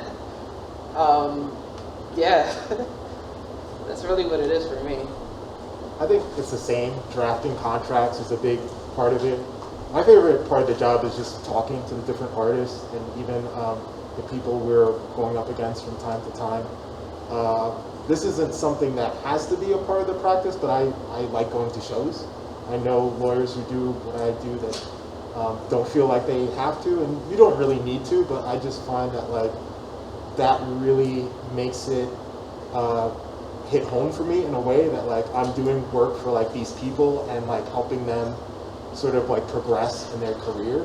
So it's it's important because it just becomes more real to you. One of the things that I didn't like about working at a mid-sized law firm doing litigation is I had no contact with the clients. I felt like I was a cog in the machine. And definitely doing this work, because I deal directly with the clients, I get to see what my work is actually doing in their careers. Yeah, separate and apart from the drafting or, for me commenting on agreements that studios send over for our clients. I would say one thing is putting out fires. Day to day, of course a lot of it is repetitive. It's kind of, most jobs are kind of like that, where you have your baseline, and that's kind of just always how it is, and it's just kind of different clients but similar deals, or same client, different deals, whatever it is. But a lot of time, shit happens, right? So it's trying to figure out, all right, how do we fix this? And me being at the youngest at the firm, is a lot of that stuff kind of gets put on me to kind of figure out and come up with a solution to kind of give to the partners, and then they kind of put their stamp of expertise and experience on it, and so that's one thing that I think we just haven't touched on. It's just things go wrong, and part of our job is to kind of figure out how to fix that and where it went wrong, and that's why we have contracts, right? We're always kind of thinking of worst case scenario. Most of the time it's mostly just anticipated and what could go wrong, and then it just doesn't happen, but you fight hard for a certain issue, and of course nothing ever happens that had to come up. And then also, this probably touched you because you're in private practices, getting clients, right? And finding those referral sources. So for me, I have to make sure that a lot of agents and managers at the various talent agencies know who I am and know what I do and know who I represent, and what that I do my job and I do it well, in order for them to think about me, and hopefully we can connect on a personal level. And and it works for managers to agents, agents to managers, to lawyers, because you want to work with people that you like and know that can do the job well. And that's a key thing for lawyers, right? Unless you're in-house, but if you're at a firm and you need, a book of business and you need clients, being able to have people know who you are and trust you is a very important part of that. And it's so that's not the work itself, but it is, because in order to get the work, for clients, you need clients. And in order to get the clients, you have to go out there and put yourself out there and get to know people in the industry. And so that's also a big part, especially for me as a young talent lawyer to do, because I haven't been around for 20 years and, you know, have a ton of shared clients with a ton of managers and agents where they just, you know, someone needs a lawyer, you know, so trying to get that, planting the seeds and doing that. I think you should think about, you know, how can I get clients, even if you get a job, like right out of law school, because the first year or two, if you're at a firm, you're just going to be doing legal work. You're not going to have like, and really that is the skill that's going to allow you to stay doing entertainment law, is your ability to get clients. So there's a lot of different ways to go about that. Like my way is just being as visible in the artist community as possible. But you know, other people have different strategies. And I think actually that part of it, you don't even have to wait until you graduate law school to do it. You could do it in law school. Just really surround yourself with the people that you see as future clients. You know what? Everyone's experience is different.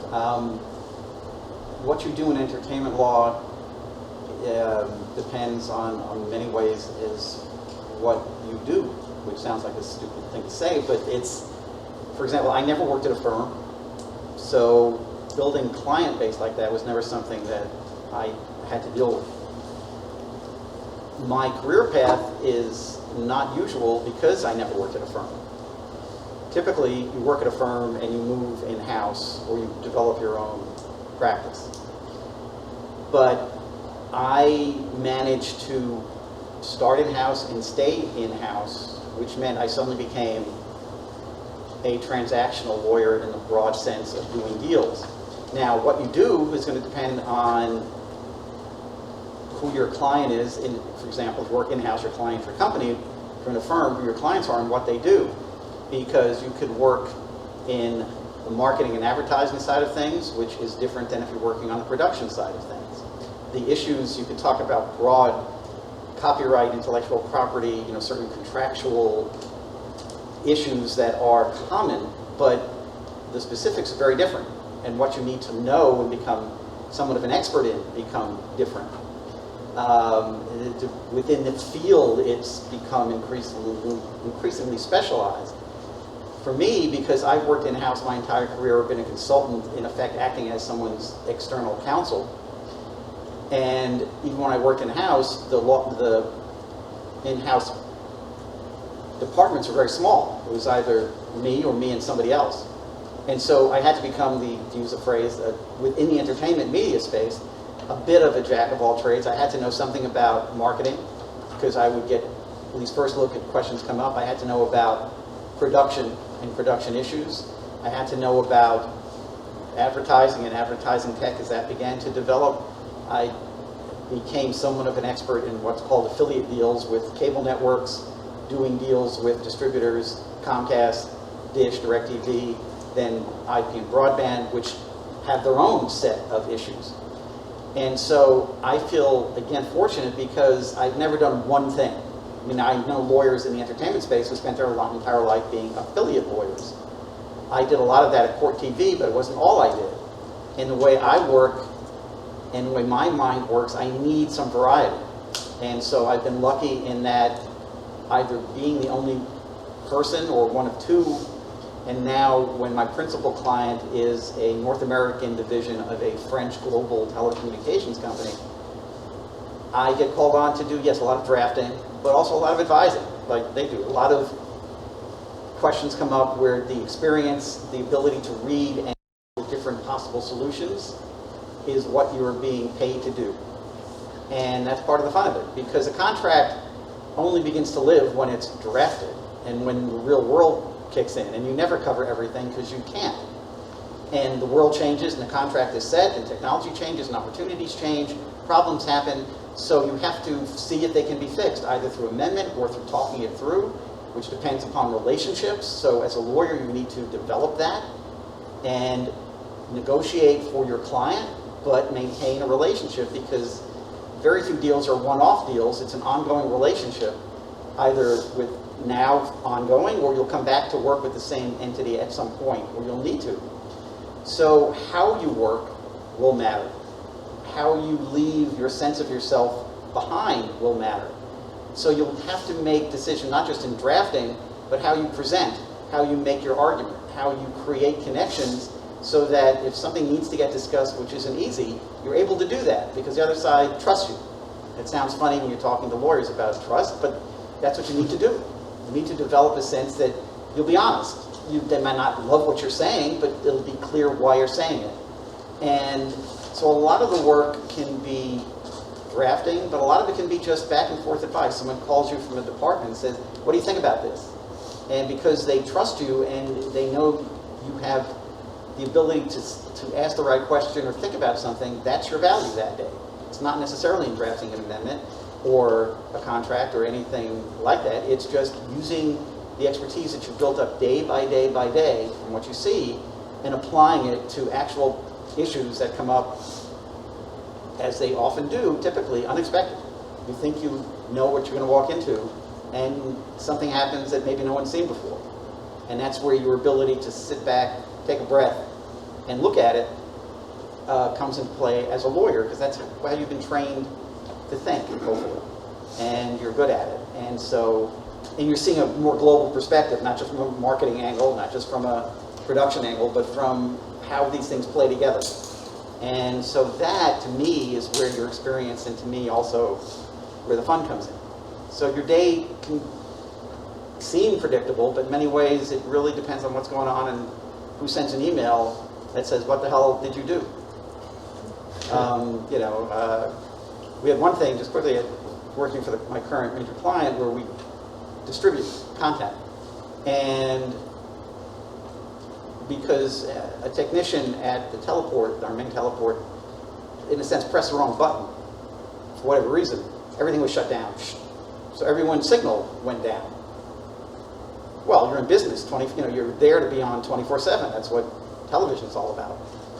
So suddenly it was issues of credits and issues of this, but also what my company's response was. And that's based on, did they trust that you understood the issue and were willing to respond to it? And my way of cutting through kind of some of the tension was to say, we've done legal research, and what we're going to do is put a legally appropriate sign on this button that says, don't touch this fucking button. And essentially that's what we did, but you bring the temperature down because you say, I understand your issue. It's serious, we get it. We're not here to defend something that happened that you can't defend. We're explaining it, and that's how you keep deals going. And that could be your day, not what you thought it would be. But that's where you bring your experience and sense of how to keep deals going into play. And that's what you get paid to do. And just to touch on that a little bit, you were getting to it. First, I thought I was going to be the first one to drop that bomb, so I'm glad it was you. Oh, it's always me. I didn't grow up in Brooklyn. But I forgot the first part. I think we were talking about day to day, and Glenn was touching on what does an entertainment lawyer do. And again, it's so broad, right? Because you have large firms like Proskauer Rose that are like these humongous entertainment law firms that you'll hear about, but they don't do what I do. They represent large companies, right, in media, and they represent sports teams, and they do certain things. And I think what you guys will do during law school and even after is try to see where you fit into that. And just speaking on TV and film, which you talked about, there's so many different facets where you have development, production, distribution. I don't handle distribution deals, right? That's between a studio and a distributor, or an indie film production company and a distributor, and marketing and what those contracts look like. And production legal is a completely different beast. I had an internship during law school at MTV, and I worked on the VMAs, and that was my primary project for my boss and I. And I had no idea the amount of work that just went to this one night, right? And then you can think, imagine what that's like for a large-scale Hollywood production that's going to span over, 4 different countries and 6-7 months of shooting, not to mention a ton of post-production. And we were doing vendor deals with, porta potty companies and gripping and red carpets and stuff like that. So I think that comes with experience. Like, you're not supposed to know this now, and I certainly didn't know. I knew what I wanted to do because that was just me. But you kind of figure out how many different things, and you could be in entertainment and be representing talent in lawsuits against studios for profit participation, and that's completely different than anything that I do. I mean, it relates because we do audits and we work with those lawyers, but that's their bread and butter, and that's what they do. So I think, again, what an entertainment lawyer does is you do some type of law that pertains to entertainment, whether it's employment, contract, litigation, in-house, right? You can work at a major media company, but be just in employment or financing. So I just want to touch on that. That's like there really is no such thing as like an entertainment lawyer. You're a lawyer that works in entertainment, and I think the panel is, it shows that variety. So because we're running short on time, we're just going to ask one more question in this section. So let's describe the cases or clients you often handle. Are there any recurring trends you notice while working with your clients? And briefly explain this because of the time. So Kris, you can go first.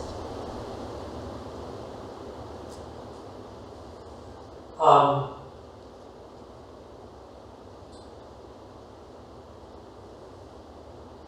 think recurring trends, maybe I would just say that, the entertainment businesses are, I often feel very binary. There are the people who represent the creators, the talent, and then the peoples of the companies that distribute the things those folks create. My entire time in the industry, that has not changed. And so, a lot of what you're doing is just dealing with that dynamic from one perspective or the other, and that is never ceases to be dealt. I think the other thing I would say is there is a trend toward greater transparency in a lot of these industries. The sort of reputation that you often hear about, people getting ripped off, there's certainly a lot of reality to that, and so I think there's a trend toward eliminating that for greater transparency, and companies feel a greater sense of responsibility to account properly, account clearly, and the folks who represent talents in them. So that's another trend, I think, moving toward greater transparency. But at the end of the day, you're dividing a pie, and a lot of what we do is negotiate over how things get divided up, and that will inevitably be contentious. Thank you, panelists. We're short on time, so. As far as trends, I guess off of what you said, putting out fires. Being in-house especially, you tend to serve as sort of a protection for a company. And I was on the call with like an agent the other day, and the agent was just like, nothing bad ever happens. And as a lawyer, you know that that's not true. And, sort of just making sure everything is done properly, making sure we cross all our T's and dot our I's, and that's mostly what it's been for me. So the clients I typically handle are artists who are in the early stages of their career and really are just starting to get a bigger platform. Mostly a lot of indie rock bands, hip-hop acts, indie hip-hop acts. And so the type of work I do are reviewing recording contracts, publishing deals. I even negotiate sort of band members who get fired, or I've done those cases too. And as far as trends, I think one trend I notice are artists are getting more savvy about the control they have over their art, and so I think there's more information out there. They talk to each other. So just in knowing the questions that I get asked, I'm very impressed with sort of how a lot of artists these days are trying to take control of their career and really more ownership of their work. Yeah, so I don't have cases. We have clients and deals. I would say for me, you know, my firm solely focuses on talent representation, and most of that is actors, writers, directors, producers, and television and film.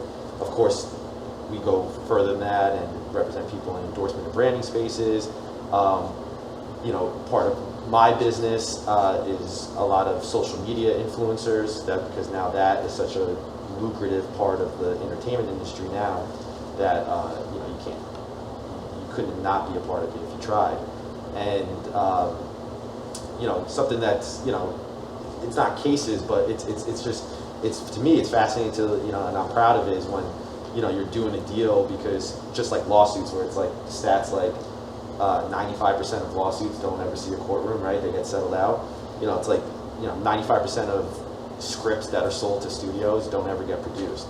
So it's nice to like see, you know, you do a deal where you sell a client's script, and then you watch it get produced and then made, and then, you know, distributed, and you know, win awards or something like that, which just recently happened for a few of our clients, or put them on a pilot that gets picked up and then goes to series and has a few seasons. That's kind of, and then as far as trends, you know, for TV and film, I think we're at, you know, this was like a question that I was asked on my interview for Lionsgate back in, you know, 2014, and I kind of called it. But you've seen this trend, right? Back, you know, 6 years ago, Netflix didn't have any, or maybe 7 years ago, Netflix didn't really have any original deals, right? The original projects, I should say. They were licensing other studios' content and putting it up on their streaming platform, just like Blockbuster was. You know, Blockbuster didn't make their own, you know, their own TV series or movies, and so we've seen how they've done basically what basic cable channels have done, which is start producing their own content and stop relying on other people's content, licensing that and exhibiting it. And then so we've seen kind of now you see Netflix and Amazon and now Apple, you see these major tech companies that are coming into entertainment, take the studios model, which is, why don't we put up the financing and we own it and we produce it and we keep all the profits and you don't have to pay for other people's stuff. Now you're seeing, you know, over the last 2 years, you know, you went from what, 2, 3 major streaming sites to now 7, 8, 9, a new one coming out every year. So now the studios kind of flipped on its head and said, all right, we'll take your model. You know, we'll have our own, you know, OTT, over-the-top content streaming platform. So now we don't need to rely on you to license our stuff, because we're just going to put it out there ourselves and get subscribers. So that's just a trend to think of, right? I don't know if you guys have been thinking of it, you've seen it, but maybe not been, you know, conscious of it. But you know, I'm curious to see where it continues to go, and you know, and how that's going to reflect on what I do and what we do. Yeah, that's clearly the major trend, is how content is now distributed, and to use that phrase, monetized. Because the number of ways that you have access to content has multiplied, but if you see the trends in the business, there's consolidation, because to really make it work for you, right now we're in the phase where it's got to get bigger. So what you'll probably see in the next 2-3 years is a major shakeout of platforms, and you'll see entities like Amazon, Alphabet, Google, Discovery, and a few others will dominate. And how those services make money in terms of creating subscription services, advertising services, AVOD, SVOD, it's also going to change, because everyone has a ceiling how much you can spend on entertainment and media in a given month. Whether you calculate it out, you will, and not, you know, there's not some infinite amount of money that you're going to spend, and everyone's going to realize that. So not everyone's going to spend $5.99 for 15, 16, 17 platforms a month. They're just not going to do it. So how that shakes out and who determines what you see is in a real state of change. But in the content and the entertainment business, it's exactly that. It's who is going to survive, how many entities will control how much of it, and how will the advertising world adapt to it. And with that, there's a whole, there's a ton of other areas we haven't talked about, probably merit its own conference, is privacy and how that fits into how people sell you things or give you things or connect you to things.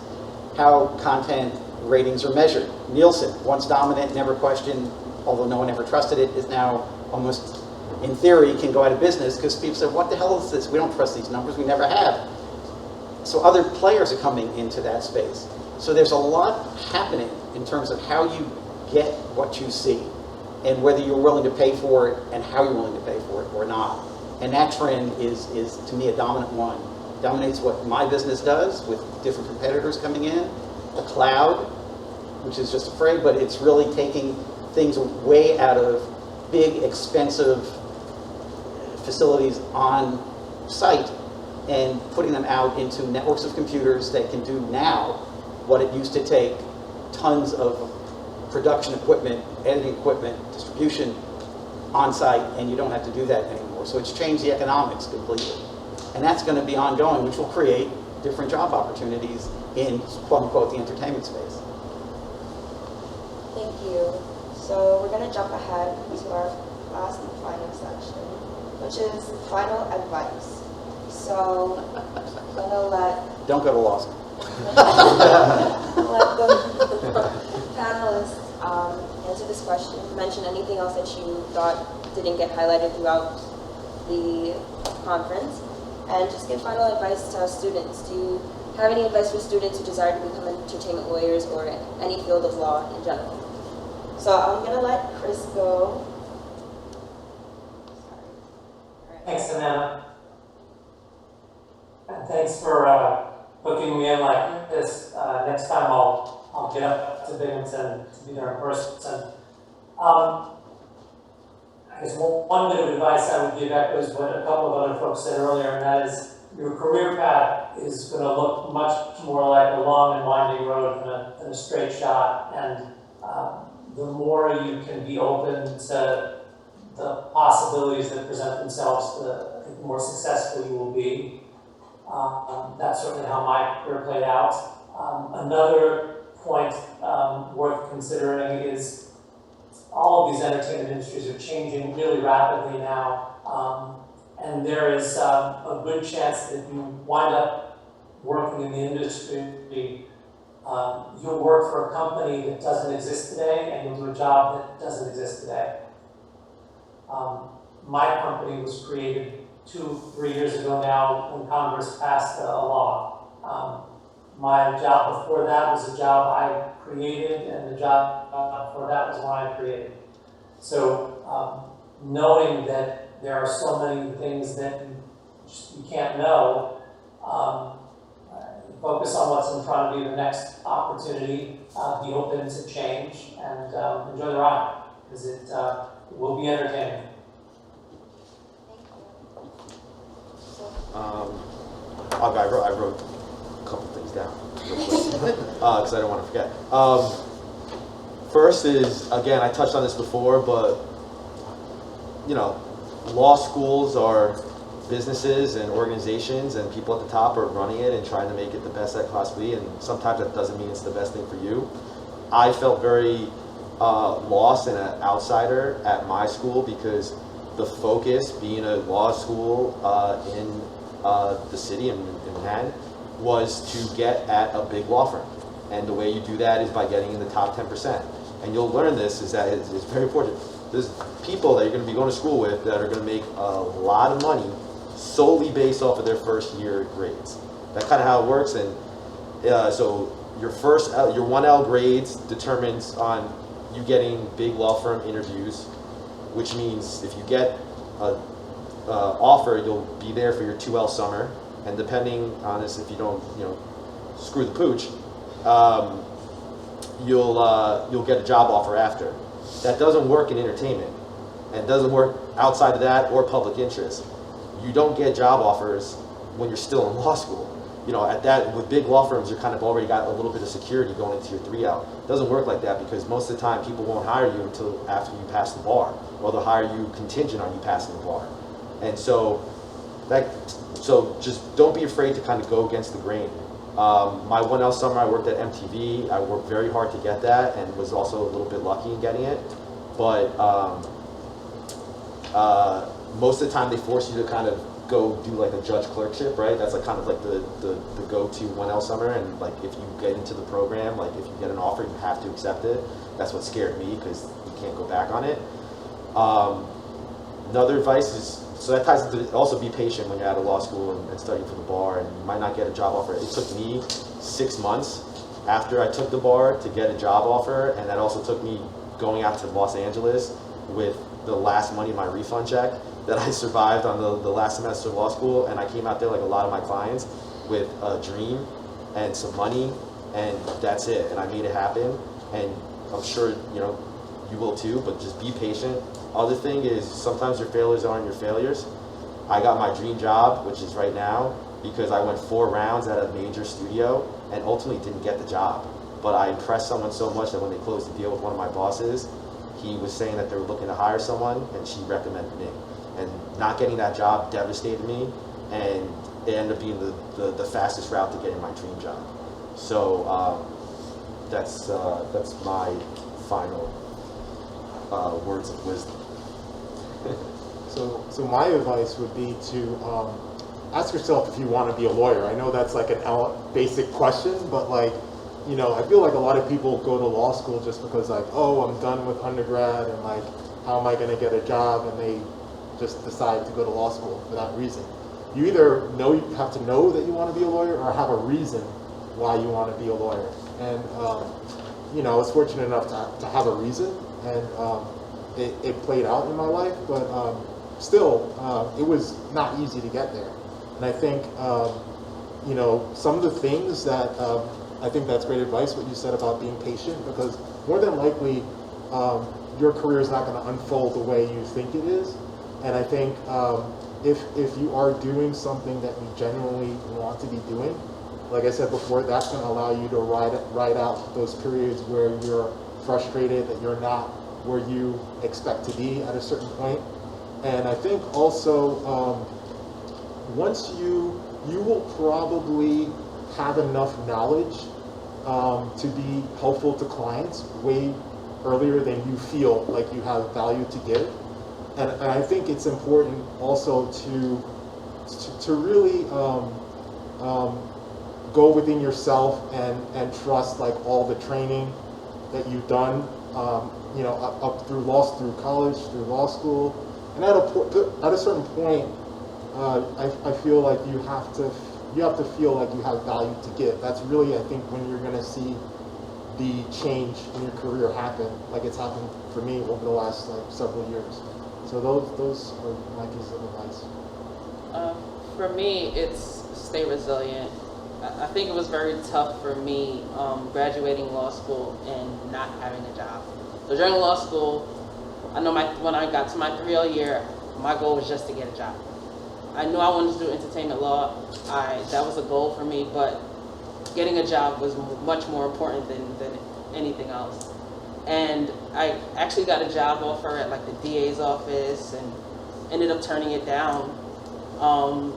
And when I was interviewing for the job that I have now, I was also interviewing for FINRA, which is like $30,000 more than I'm making now.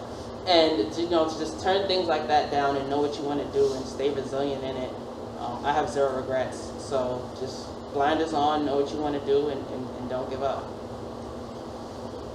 Yeah, give yourself, the idea of patience is perfect. Give yourself time to figure out who you are and what you want to do. It may not be clear now. It may change 5 years from now, 5 months, 10 years from now. And the decision to go to law school should be taken really seriously because of the cost.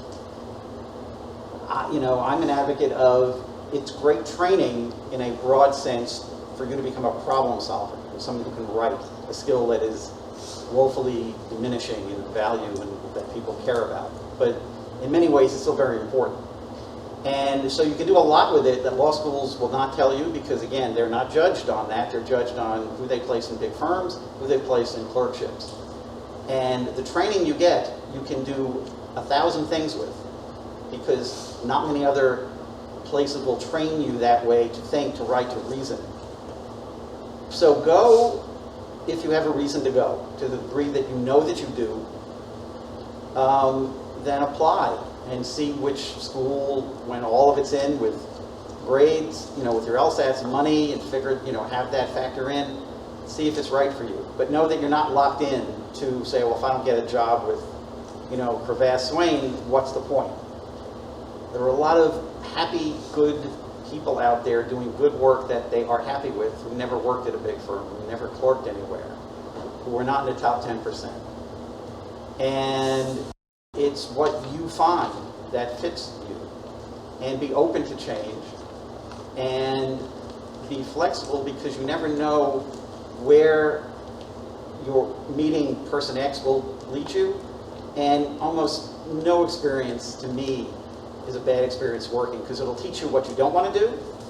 And you can take something from it that you can apply to something else. And that's a value. So while you're on the journey, even if what you're doing right now isn't what you'll be doing, probably not, it's not, but you're learning something. And it'll help guide you to figure out what it is you want to do. So in a broad sense, maybe if you can afford to and if it fits, take a year or so off after here to figure out what you want to do. Law schools actually prefer that you do, I think, these days, that you don't go straight on, that you get some life work experience that helps frame you.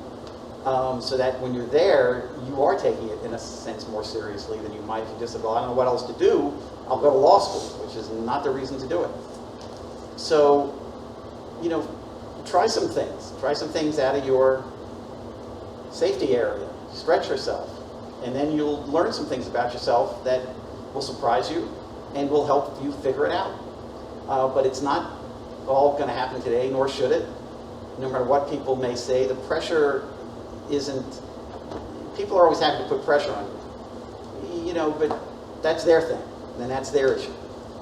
You take time to figure yourself out, and you'll find it, whether it's law school, whether it's lawyering, whether it's entertainment lawyering or something else. And because what you do every day matters. When you wake up, you know if it makes sense to you. If you go to bed and you got that feeling in your stomach going, oh God, I got to get up and do that crap tomorrow with people I don't like, and that's kind of what your life is, a lot of people are stuck in that. If you cannot do that, you're damn lucky. And treasure that. Because if you wake up more often than not saying, I like enough of what I did today. I found it interesting, challenging. I like seeing those people. Not every day, not all of them. But, I feel like I'm doing something useful. That's often as good as it gets. Because a lot of people are stuck in the other place where it's not a good way to live. Because you'll take it home with you. And it's going to leak into other parts of your life if you're not happy with what you're doing, working. Although he's been discredited in many ways, Freud was right about this, maybe it's apocryphal, that life is half love and half work. And if one isn't working, the other thing's not going to work either. And I've seen a lot of relationships go bad because work was not right. And it goes both ways. So, take time to figure it out and trust your own judgment and your own gut instincts, and it'll probably be okay. Look at us. Look at us. He was a troubled kid, suspended 15 times. For God's sake, it's terrible. And look at him now. And all of us seem really kind of fairly happy with what we're doing and interested in it, which is pretty good. It is pretty good because we all know people who aren't. And so, take that from this, I think, that you can actually be, reasonably okay and give something back by coming up to do something like this. Real quick, just because this was very important to me, it was very helpful for me. Don't be afraid to put yourself out there. One of the biggest things for me with not having anyone in my family or knowing anyone that was in entertainment or law was needing to know people, needing people to know that I was alive, existed, wanted to do this. And so I was on LinkedIn and I tried to make a schedule. And again, this is just personal for me. But almost every week I would do like 10 or 15 cold emails to random lawyers that were in TV and film, what I do. Most of them go unresponded, but you'll get 2 or 3 responses. And then from those 2 or 3, you'll get coffee, you'll get a phone call. And then from there, you'll develop, just like any type of first date, right? They don't always go well just because you got the date. So just because you got the phone call doesn't mean it's going to go well. But slowly but surely, you'll build a little network of people that like you and know that you want to do this. And when opportunities come up, they'll think of you, or you can reach out to them and say, hey, I have an interview for so-and-so, and they might know the person who's hiring or know someone there and put in a good word for you. So don't be afraid to do that. And again, I'll give my email. I forgot my business cards. Yeah. But I'm happy to give my email, and I'm happy to be one of those. Connect up with all of us. We're here, obviously, because we're willing to do this and want to do this. So connect up with us on LinkedIn. You'll never know who you'll see, and you'll see some really interesting posts, and you'll learn stuff just from doing that. And now, that we know that you were here, it creates, that's how you begin to network. That horrible word, but that's how life progresses. And so take advantage of the fact that you're here and we're here, and do that. I have some cards with me, oddly enough, and if you want one, I'll be happy to give you one. But connect us up with us, and feel free to reach out again, because I think that's why we're here, to answer a question and to be a resource. And that's how you'll make life work better, because you're not on your own. And it's a good thing to remember that. One thing I wanted to add real quickly is whatever it is you want to do exactly, start telling people that's what you do the second you pass the bar. Like, I'm a big believer in always speak a little bit. If there's a road that you want to go, always speak a little bit ahead of that. And Speak it to us. Yeah, I'm a big believer in manifestation, actually. And so I just, for years I would just tell people I'm an entertainment lawyer, even though maybe I had 1 or 2 clients, but I almost made myself believe it until it actually was the case. So I know it sounds silly, but I actually do believe that really helps. It's in your mindset. Okay, thank you. So before I invite our president to close us out, I just want to say that if you guys have any questions, we're having food after, so you guys can feel free to talk to the panelists, ask your questions one-on-one, get that contact information. Other than that, I'm going to invite Kyla to close us out. Thank you. Hi, everybody. Can we first have a round of applause for our wonderful panelists?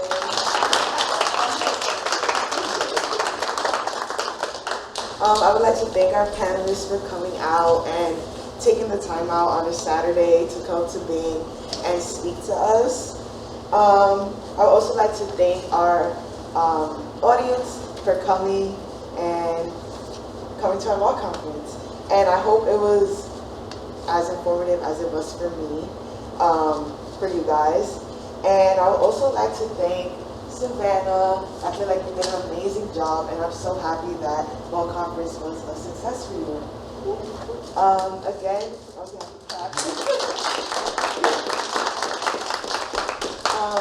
again, we have food in the back. I'm sure you guys are hungry.